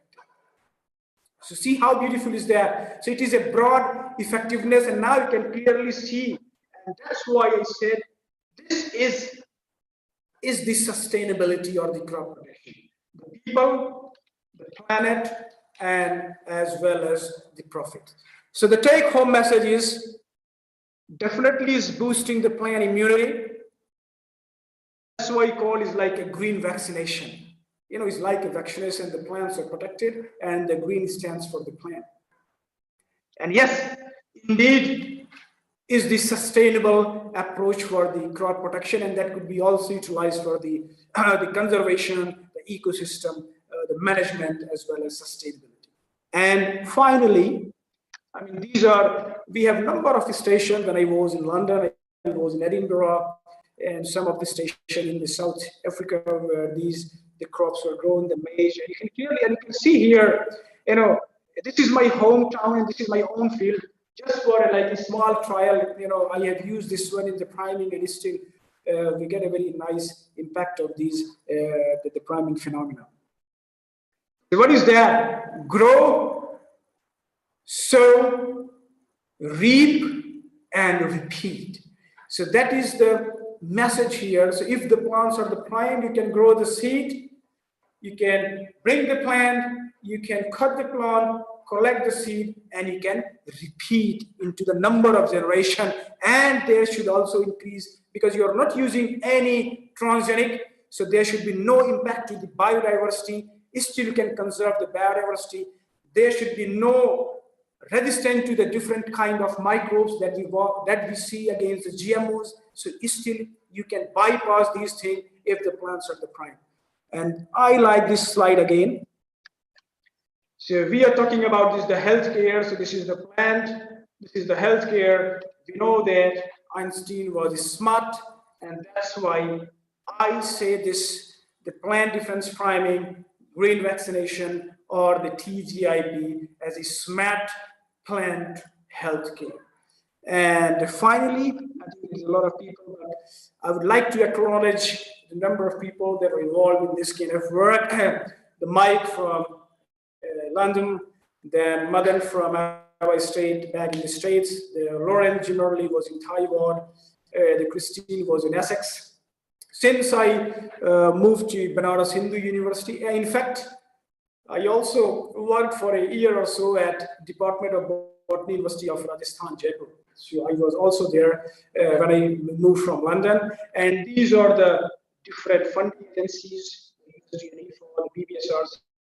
Back home here, we have the funding from UGC, BHU Institute of Eminence Funding, and also from DBT and DST to take this work further on. So thank you very much for a very lovely listening, and thank you again for this organization to giving me an opportunity to talk a bit of my work and to translate my work to the wider audience. And yes, indeed, if there is any question, I will be very happy to answer that. Thank you so much.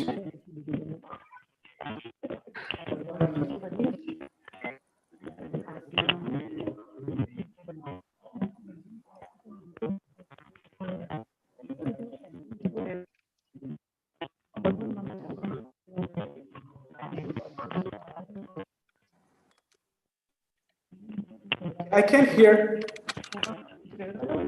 Hello.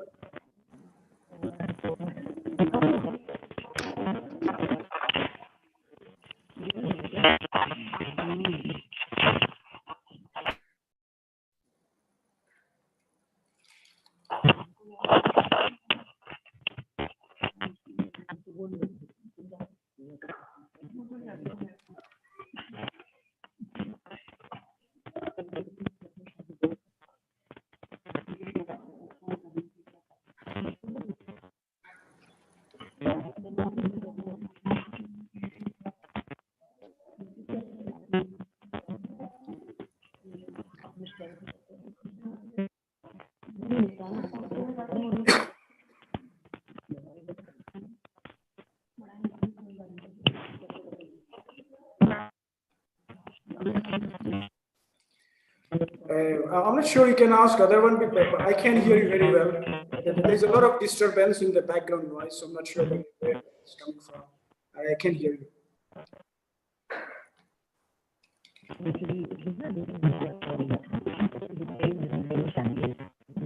Maybe please tell everybody can switch off their mic because there is a lot of background noise coming.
ये इसका लगाओ, इसको connect करो और इसका mic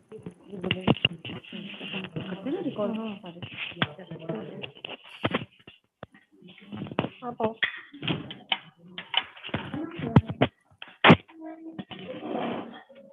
ये करना।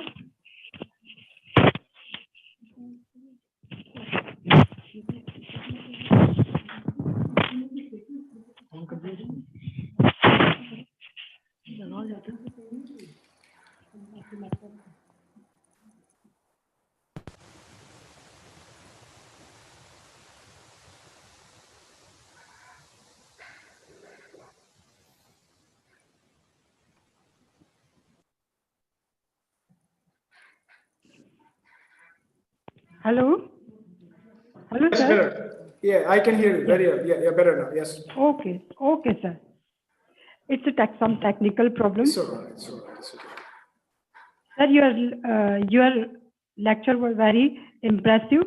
Motivation you showed while presenting is appreciated. Very well explained sustainable goals for agrobiodiversity. And food security is sustainable and essential for near future. आपके सर जो डिस्क्रिप्शन था उसमें 3P, people, planet and profit. Really, these 3P are boost of agriculture and agro-business. और आपने अपने lecture में सोए हुए प्लांट्स को अपने जीन्स की हलचल से जगाया और शायद यही प्लांट्स की हलचल हमारी क्रॉप बायोडाइवर्सिटी को हमेशा रिच करेगी. और really I am very thankful to your wonderful lecture. Thank you so much. Thank you so much again. Thank you. Thanks a lot.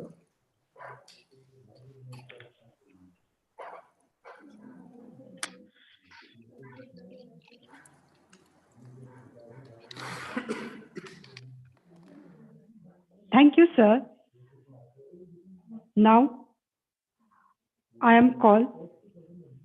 Now I call another speaker, Dr. Avdesh Kumar Srivastav.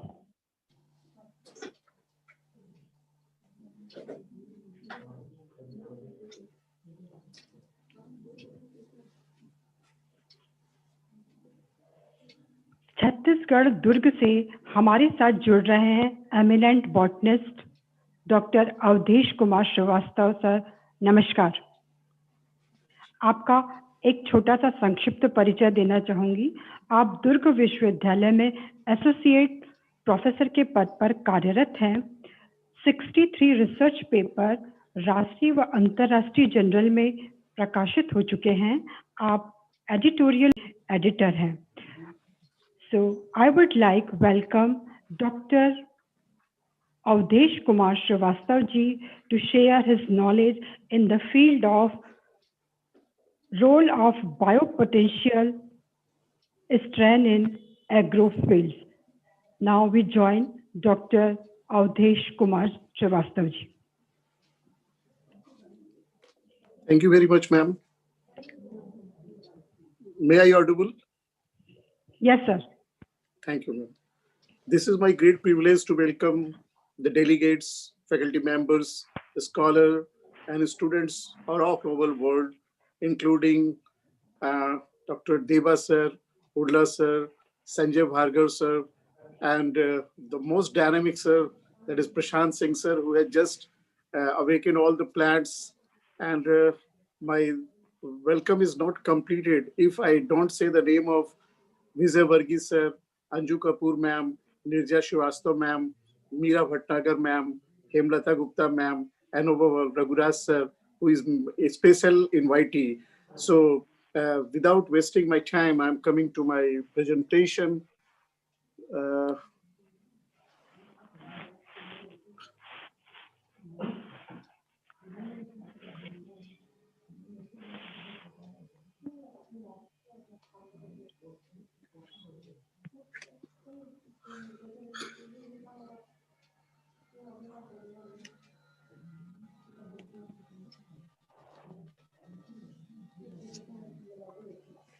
So I've taken my topic as role of biopotential plant growth promoting rhizobacteria, commonly known as PGPR strains in agrofield.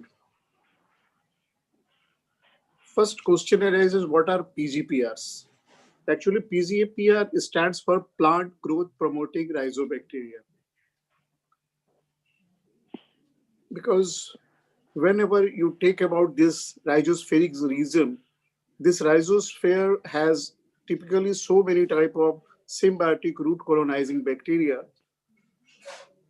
And the role of PGPR to the plant is they provide ammonia as nitrogen fixture, as a nutrient to the plant, and microorganism which also produces so many things within this.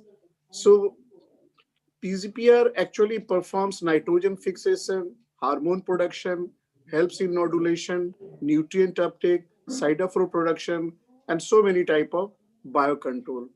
And how it works, this is our main target to discuss with you. So first of all, I want to give you a little idea about nitrogen fixation. We know that protein is the building block of life and composed of amino acids. And in amino acid, nitrogen is the main constituent, because we have heard since morning, Dr. Deba has told a lot of things about amines and nitrogen metabolism. Even Dr. Varla has also concluded in his part. And above all, Bhargav sir has also maintained that we should conserve all the plants. And you know that nitrogen is the main constituent of the amino acid. Thus, after water, nitrogen is considered as the most limiting factor for the life. See, in atmosphere, 0.03% is the only carbon dioxide. And all green plants, starting from algae, bryophyta, pteridophyta, gymnosperm, if you talk about microplant as well as macrophytes, everyone has green capacity due to chlorophyll, and they metabolize it by photosynthesis. And why they go for photosynthesis? Because they have genes for this light process. And we know that most abundant gas in the atmosphere is nitrogen, which constitutes 78.01. But this is a drawback for the plant as well as all we animals, that no plant can use it in this form, as it does not possess gene which can break the triazide bond in between two nitrogen. So this strong bond is not easily breakable, and because we have no such type of genes, and genetically determined discriminate use of carbon dioxide and nitrogen for the plant. So this bond is actually broken by this NEEF, nitrogen fixing, or genetic engineering of the most cereal like pearls, seed, fruits, vegetable plants as only answer at this junction. If you talk about fertilizers, we are talking about sustainable development, sustainable farming, sustainable agriculture, sustainable forestry. So ammonium production per annum, as per the industrial fixation, 60 million ton, which require above 450 degrees Celsius temperature. By the lighting and thundering of the natural biological fixation, only 5 million ton of the nitrogen is being fixed. For animal and human waste products excreta, about 10 million tons of the ammonium is being fixed per year. As per the green manure is considered, it is 15 million ton, and by the biological nitrogen fixation, it is about 180. So from this data, it is very clear that only agent is the biological nitrogen fixation. If we talk about synthetic nitrogen fixation, they require above 450 degrees Celsius temperature, which can break this triple azide bond between, which is present in diazo compound. And this needs enormous non-renewable fossil fuel, which are present in our reserve. And if it is expanded, it creates such type of high temperature. So for providing this high temperature, you also require lot of energy and lot of our non-renewable fossil fuel, and simultaneously in return we are getting pollution. As for the prices of the chemical nitrogen fertilizers are this way escalating day by day. If you think about 75% diverted to plant reduced vegetative growth and 25 is only responsible for grain filling. So 75% of the nitrogen is reboosted for the vegetative growth, and only 25% is coming in the form of food grain. And this magnified plant body consumes majority of 103 elements from the soil and represent nitrogen fixation by the microbe. So soil fertility is also diminishing irreversibly day by day. Dr. Deba has shown about the such drastic changes even in Himalaya, which is considered as bioreservoir or biodiversity reservoir. So situation pauses upon utilization of biological nitrogen fixation.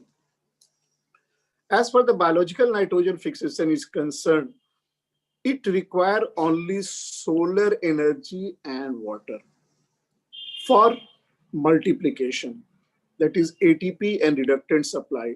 So this nitrogen is reduced into ammonium, and this ammonium creates self-renewable in cultivation for the cultivation of the agricultural land, and it is most economic for biotechnological production, distribution, and use. As per 90% of the fixed nitrogen contribute to the grain fertility, so it also secretes some growth hormone, which also control bioagents and replacing loss of micro and macronutrient from the soil. Thus, it helps in restoring and maintaining maintain and enhance the soil fertility. As for the specialty in the nitrogen fixation is concerned, it is not operative in any eukaryote.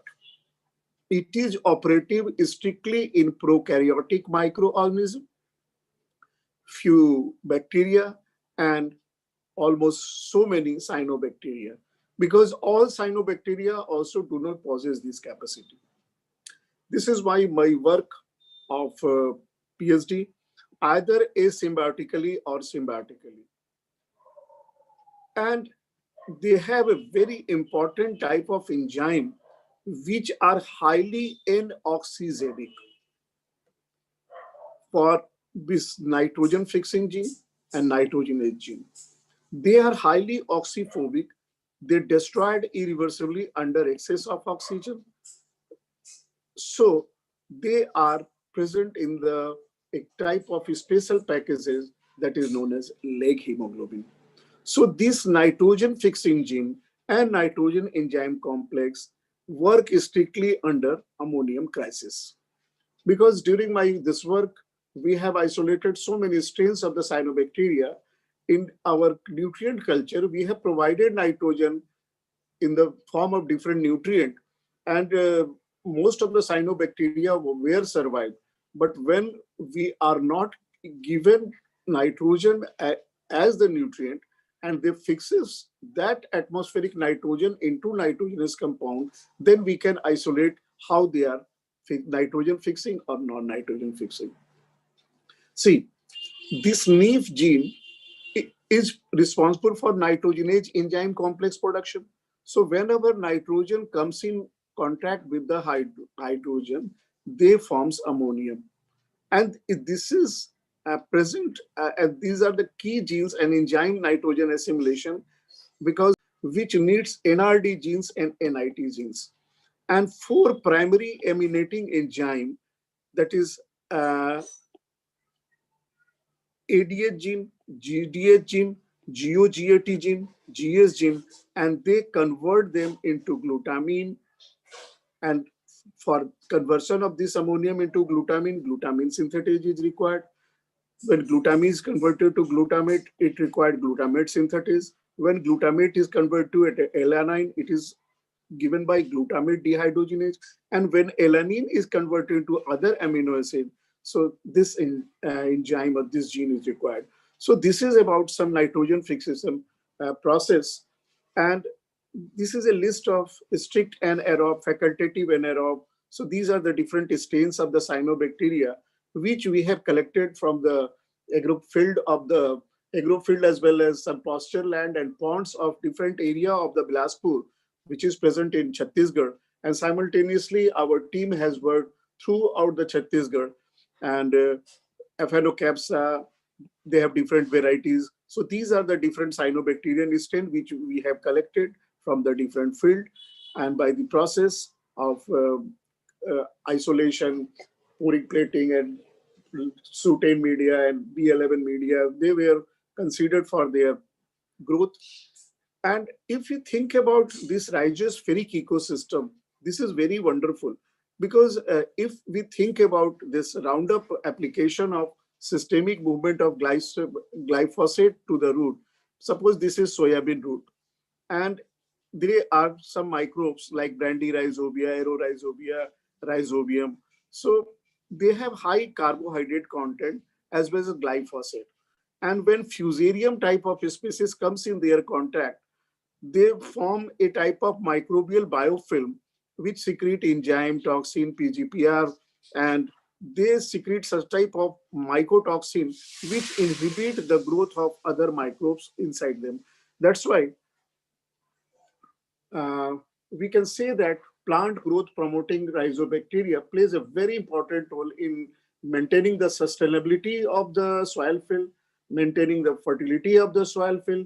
And we have just studied, beside that, auxin production, cytophore production, and so many other function is also being carried by them. So what is the forces driving this change? Better educated from customer base.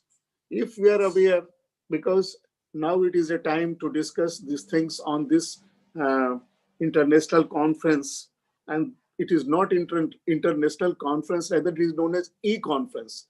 The people from Nigeria, the people from Nepal, the people from Banaras Hindu University. I am present in the heart of the India, that is in Chhattisgarh, and so many people who are organizing this event from Rajasthan.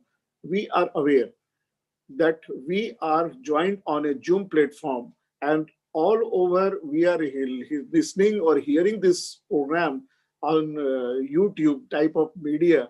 So we have not imagined this before COVID-19. So this COVID-19 has taught us how to deal with such type of tough situation. Of course, it is a pandemic, but I think this simultaneously it also give a type of boom for we like people that if you call me at Kota, I'm not sure I come or not come, but by this virtual platform, we are gathering together, we are talking together. So if we are educated and we are performing such type of farming, so technically literate, educated, demanding support, if such type of things are being used in our agro field, so what will happen? Integrated management practices problems are increasingly challenging because no one product will solve them. We simultaneously like that we are using one thing, and on reverse we are getting so many other things. So how we can manage this risk? Because normally we are using fertilizers, and fertilizer take plant nitrogen, phosphorus, sulfur, all are causing so many type of collateral damage. Untargeted plants are also being dead, and they are being killed. And hypoxia, blue blebbies, algal blooms, all are creating a very dangerous step in our country as well as all other countries. So no chemical industry has ever won this environmental battle. If you are using pesticide, herbicide, so we cannot say that this is that just now Prashant Singh sir has told that transgenics, and if it using transgenic, what will be the side effect? It is still unknown. Terminating gene technology has come, but how will this solve the problem? So educating the public require a long-term effort. It is not very ordinary process. So in this competitive changing environment, we have to develop industry rationalization, compilation of global economy, because profit, uh, non-traditional competitors, seed and agrochemical companies, vertical integrated and age value chain, global marketing reach, drawing on high-tech product development. So these things are required, and all these solution is given by this plant growth promoting rhizobacteria, because they stimulate the growth. But how? By nitrogen fixation, increases the stability or limiting nutrient, that is cytophore, stimulate nutrient delivery and uptake, production of phytohormone, modulation and plant development like reduce ethylene enhances root growth, and plant mediated disease suppression, non-pathogenic antagonism of the pathogen, and activating plants for better defend itself, that is ISR. And we have just discussed a very important topic by Dr. Prashant Singh sir, and induced resistance observed on specially separated plant parts and some other plants. So plant growth promoting rhizobacteria, what are their fundamental and applications? So scientific researches involve multidisciplinary approaches to understand adaptation of PGPR, and they affect the plant physiology and growth, induce systemic resistance, biocontrol of plant pathogen, biofertilization, and potential green alternative for the plant productivity. The plant microorganisms, interactions, and mechanism of root colonization by virtue of their rapid rhizosphere colonization and stimulation of the plant growth. Because we know that the most important part of the plant is the root and the colony which is present around them. If they provide all the nutrient to the plant, whether it is microplant or mega plant, a macrophyte or microphyte, all are requiring this thing. So it increases mineral nutrient solubilization like phosphate solubilization, nitrogen fixation, and that make the nutrient available to the plant, and repression of the soil-borne pathogen by production hydrogen cyanide, cytophores, antibiotics, and competition for the nutrient. It improves the plant stress tolerance like drought, like salinity, like metal toxicity, and production of phytohormones such as indolestic acid. And we have seen, because I have completed my 2 research project of UGC, in which about 16 plant growth promoting another stress besides cyanobacteria is present in my laboratory, which is responsible for production of this auxin, which is present or which are synthesized in the green plant at their shoot tips. So how we can identify this bacterial stains which is useful for our agriculture production?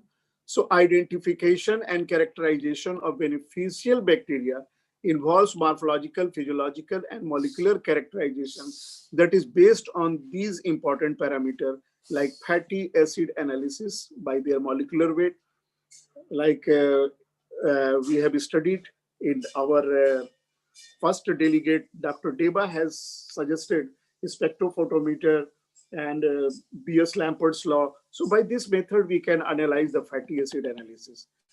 Guanine cytosine content, DNA hybridization in situ, GIS, FIS, and 16S RNA sequencing.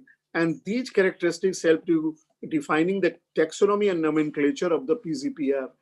As far as the taxonomy is concerned, various approaches has been given throughout the world, even in China, even in Vietnam, even in India. Lot of our worker, even in BHU, Dr. Besampayan sir, Dr. R.P. Sinha sir is working in this direction. And as per the phenotype is concerned, phenotype includes their morphological, physiological, biochemical properties of the microorganism. The traditional phenotype test used comprises colony morphology, microscopic appearance of the cell, and even cell wall composition is also very much analyzed, because gram positive, gram negative, such type of gram reaction is also available diagnostic character. We are taking 13, 15 parameters for this, how to biochemical analyze. So biochemical test is also being performed for where their relation with oxygen, fermentation reaction, and nitrogen metabolism. As per the chemotaxonomic character is being concerned, some chemotaxonomic fingerprinting technique applied to PGPR include FAME profiling, page analysis, polar lipid analysis, hunine content, cell wall diamino acid content, paralysis mass spectrophotometry, Fourier transform infrared spectroscopy, Raman spectroscopy, and above this MALDI or CHOF is also being used. So as per their genetic approach is being concerned, different techniques are now available to subtype bacteria up to strain level, such as RFLP, that is restriction fragment length polymorphism, plasmid profiling, and ribotyping. That's why we have talked about this 16S ribonucleotide sequencing, and ADRDA, that is amplified ribosomal DNA restriction analysis, pulse field gel electrophoresis, that is PFGE, randomly amplified polymorphic DNA, RAPD. So the prospective biocontrol agent, because these natural microbes which are growing in the nature, automatically we are not responsible to sow, harvest, and cut and reharvest. They are present naturally in our soil. They are present but we are treating by untargeted chemical phobia type of agent like fertilizers, like pesticides. So they innocent, the prokaryotic creature, they are situated for giving benefit to you type of people, we type of people, but we are giving them such type of dose, untargeted, they will be killed. And the most important, soil profile is being changed. And so this PGPR have attracted much attention in their reducing plant diseases, because just in case of fusarium, and I'm giving you a long list in which peoples are working, and they have given a list so that so many diseases can be controlled by the help of this PGPR. Although the full potential has been reached it and not reached it, the work to date is very promising and very offer organic growers some of the first effective control serious plant diseases. Some PGPR, especially if they are inoculated on the seed before planting, because they also enhance germinating capacity. And we know that there are few hormones which are responsible for seed germination. So they also perform such type of things. So use of source resource, thereby prevent, limit, and growth of the pathogenic microorganism. The root limit the chance the pathogenic organism that arrive later will find space to become established. Numerous rhizospheric microorganisms are capable for producing such type of compound which is toxic to pathogen, so they can inhibit the plant disease. As for example, Bacillus subtilis is one of the commercialized PGPR organism, and it acts against a wide variety of pathogenic fungi. So you can use this even by culturing even in your laboratory, and PGPR bacteria will not live forever in a soil, and over time grower will need to re-inoculate seeds to bring back population. Some PGPR need to be re-inoculated in every season, because in our Chhattisgarh, the chief minister has put a slogan: we should conserve our body. And by conserving our body or our farmland, we should use such type of fish strains, and see, they are the plant species, they are the bacterial strains, they are the challenging pathogen, these are the disease symptoms, and these are the different races reference which control such type of diseases. Okay, next is phosphate solubilization. Phosphate is a very important mineral and usually present in the form of orthophosphate ion, and combined with calcium, magnesium, iron, aluminum, magnesium, and silica. And they are responsible for solubilization of this phosphate. So we have not put so many fertilizer within our farmland. Rather, we can use such type of PGPR, and they perform this work.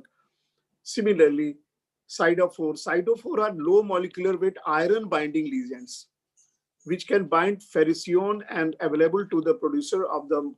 This was a very important, and pseudomonads type of agents were responsible for such production.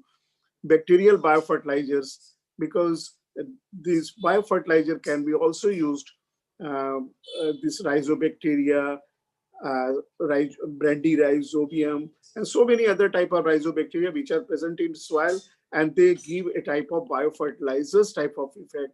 So this will enhance our fertility, and they will create sustainable development to our agro field, organic farming.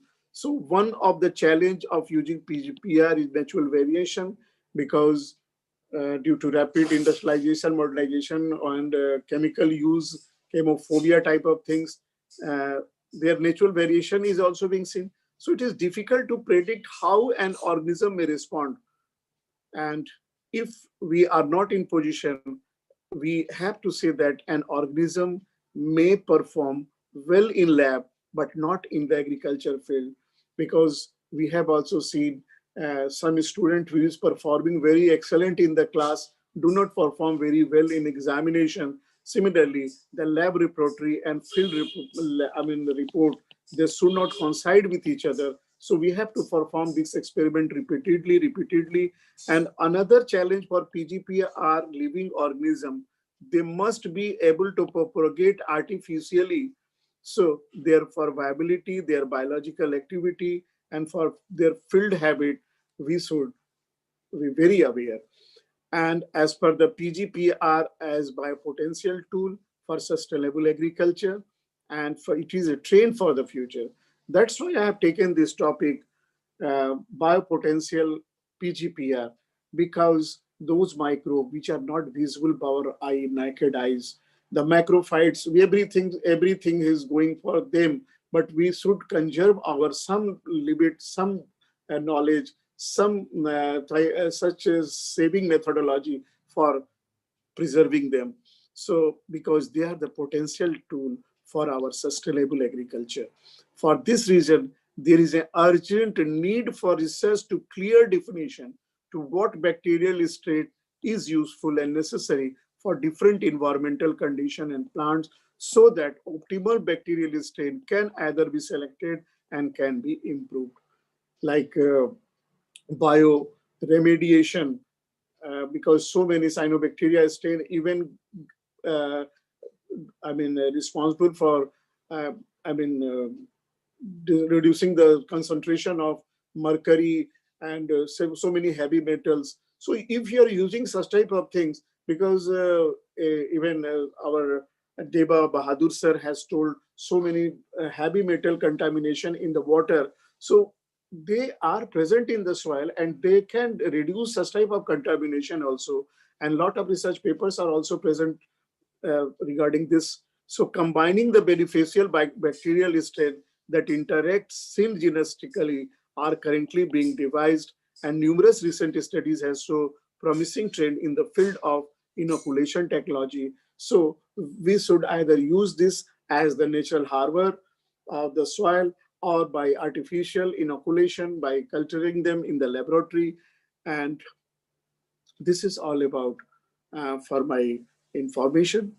I think I was able to say something about this sustainable development.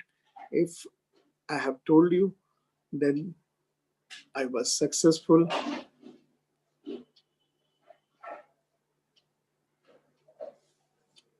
Otherwise,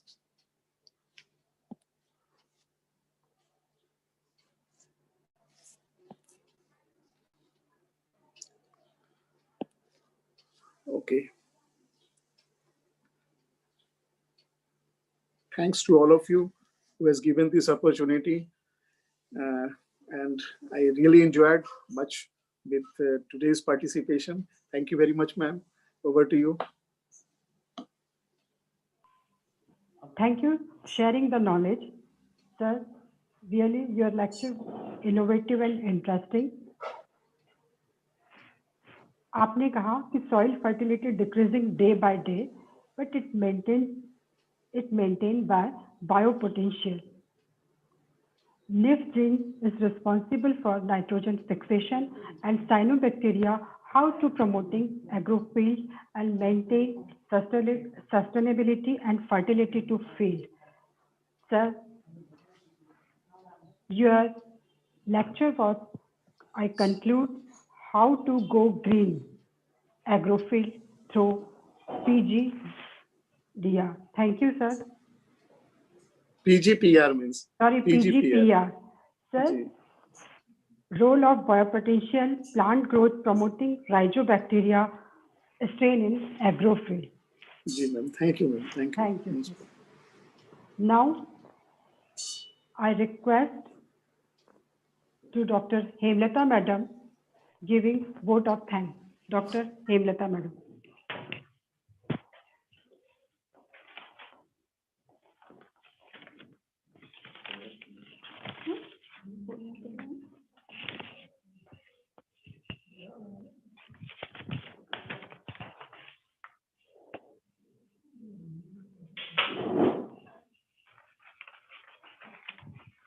Thanks, Dr. Sulekha. Good afternoon, everyone. We have now come to the end of a very enriching and informative day. It is my privilege to deliver this vote of thanks on behalf of Department of Botany, Government College, Kota. First and foremost, I would like to express our gratitude to our eminent speakers, Professor Deba Bahadur Khadka from Tribhuvan University, Kathmandu, Dr. Varla Andrew Wenkar from Imo State University, Nigeria, Dr. Prashant Singh from BHU, Varanasi, and Dr. Avdesh Kumar Srivastava from Durg, Chhattisgarh.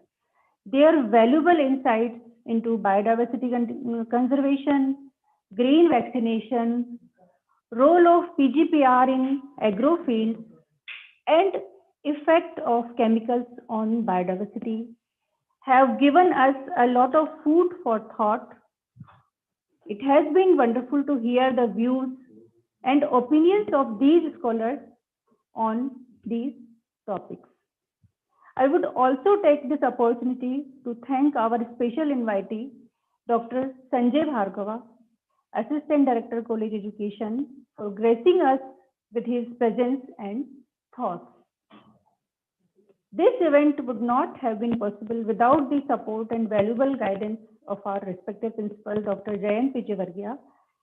I would also like to thank Mr. R.R. Parihar, Zonal Secretary AI FUCTO, for his cooperation.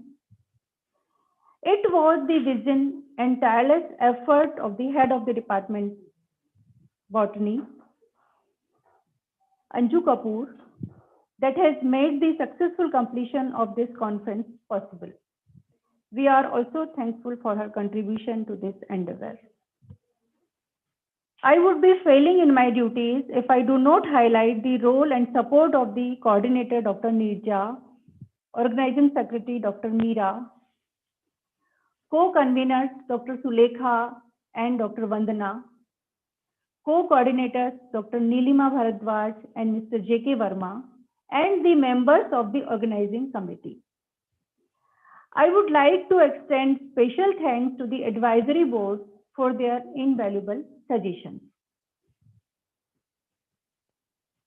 I also mention our deep sense of appreciation towards the members of the report drafting committee, Dr. Savita, Dr. Shweta, and Dr. Manju Meena, and the members of the technical committee, Dr. Harish Sablania, Mr. R.L. Seni, Mr. Ashish Sharma, Mr. Naveen Shrimali, Shri Raghunandan Sharma, and Shri Lakhan Singh. Last but not the least, we are grateful to the participants and the students for their enthusiastic involvement and participation that has made this conference a resounding success.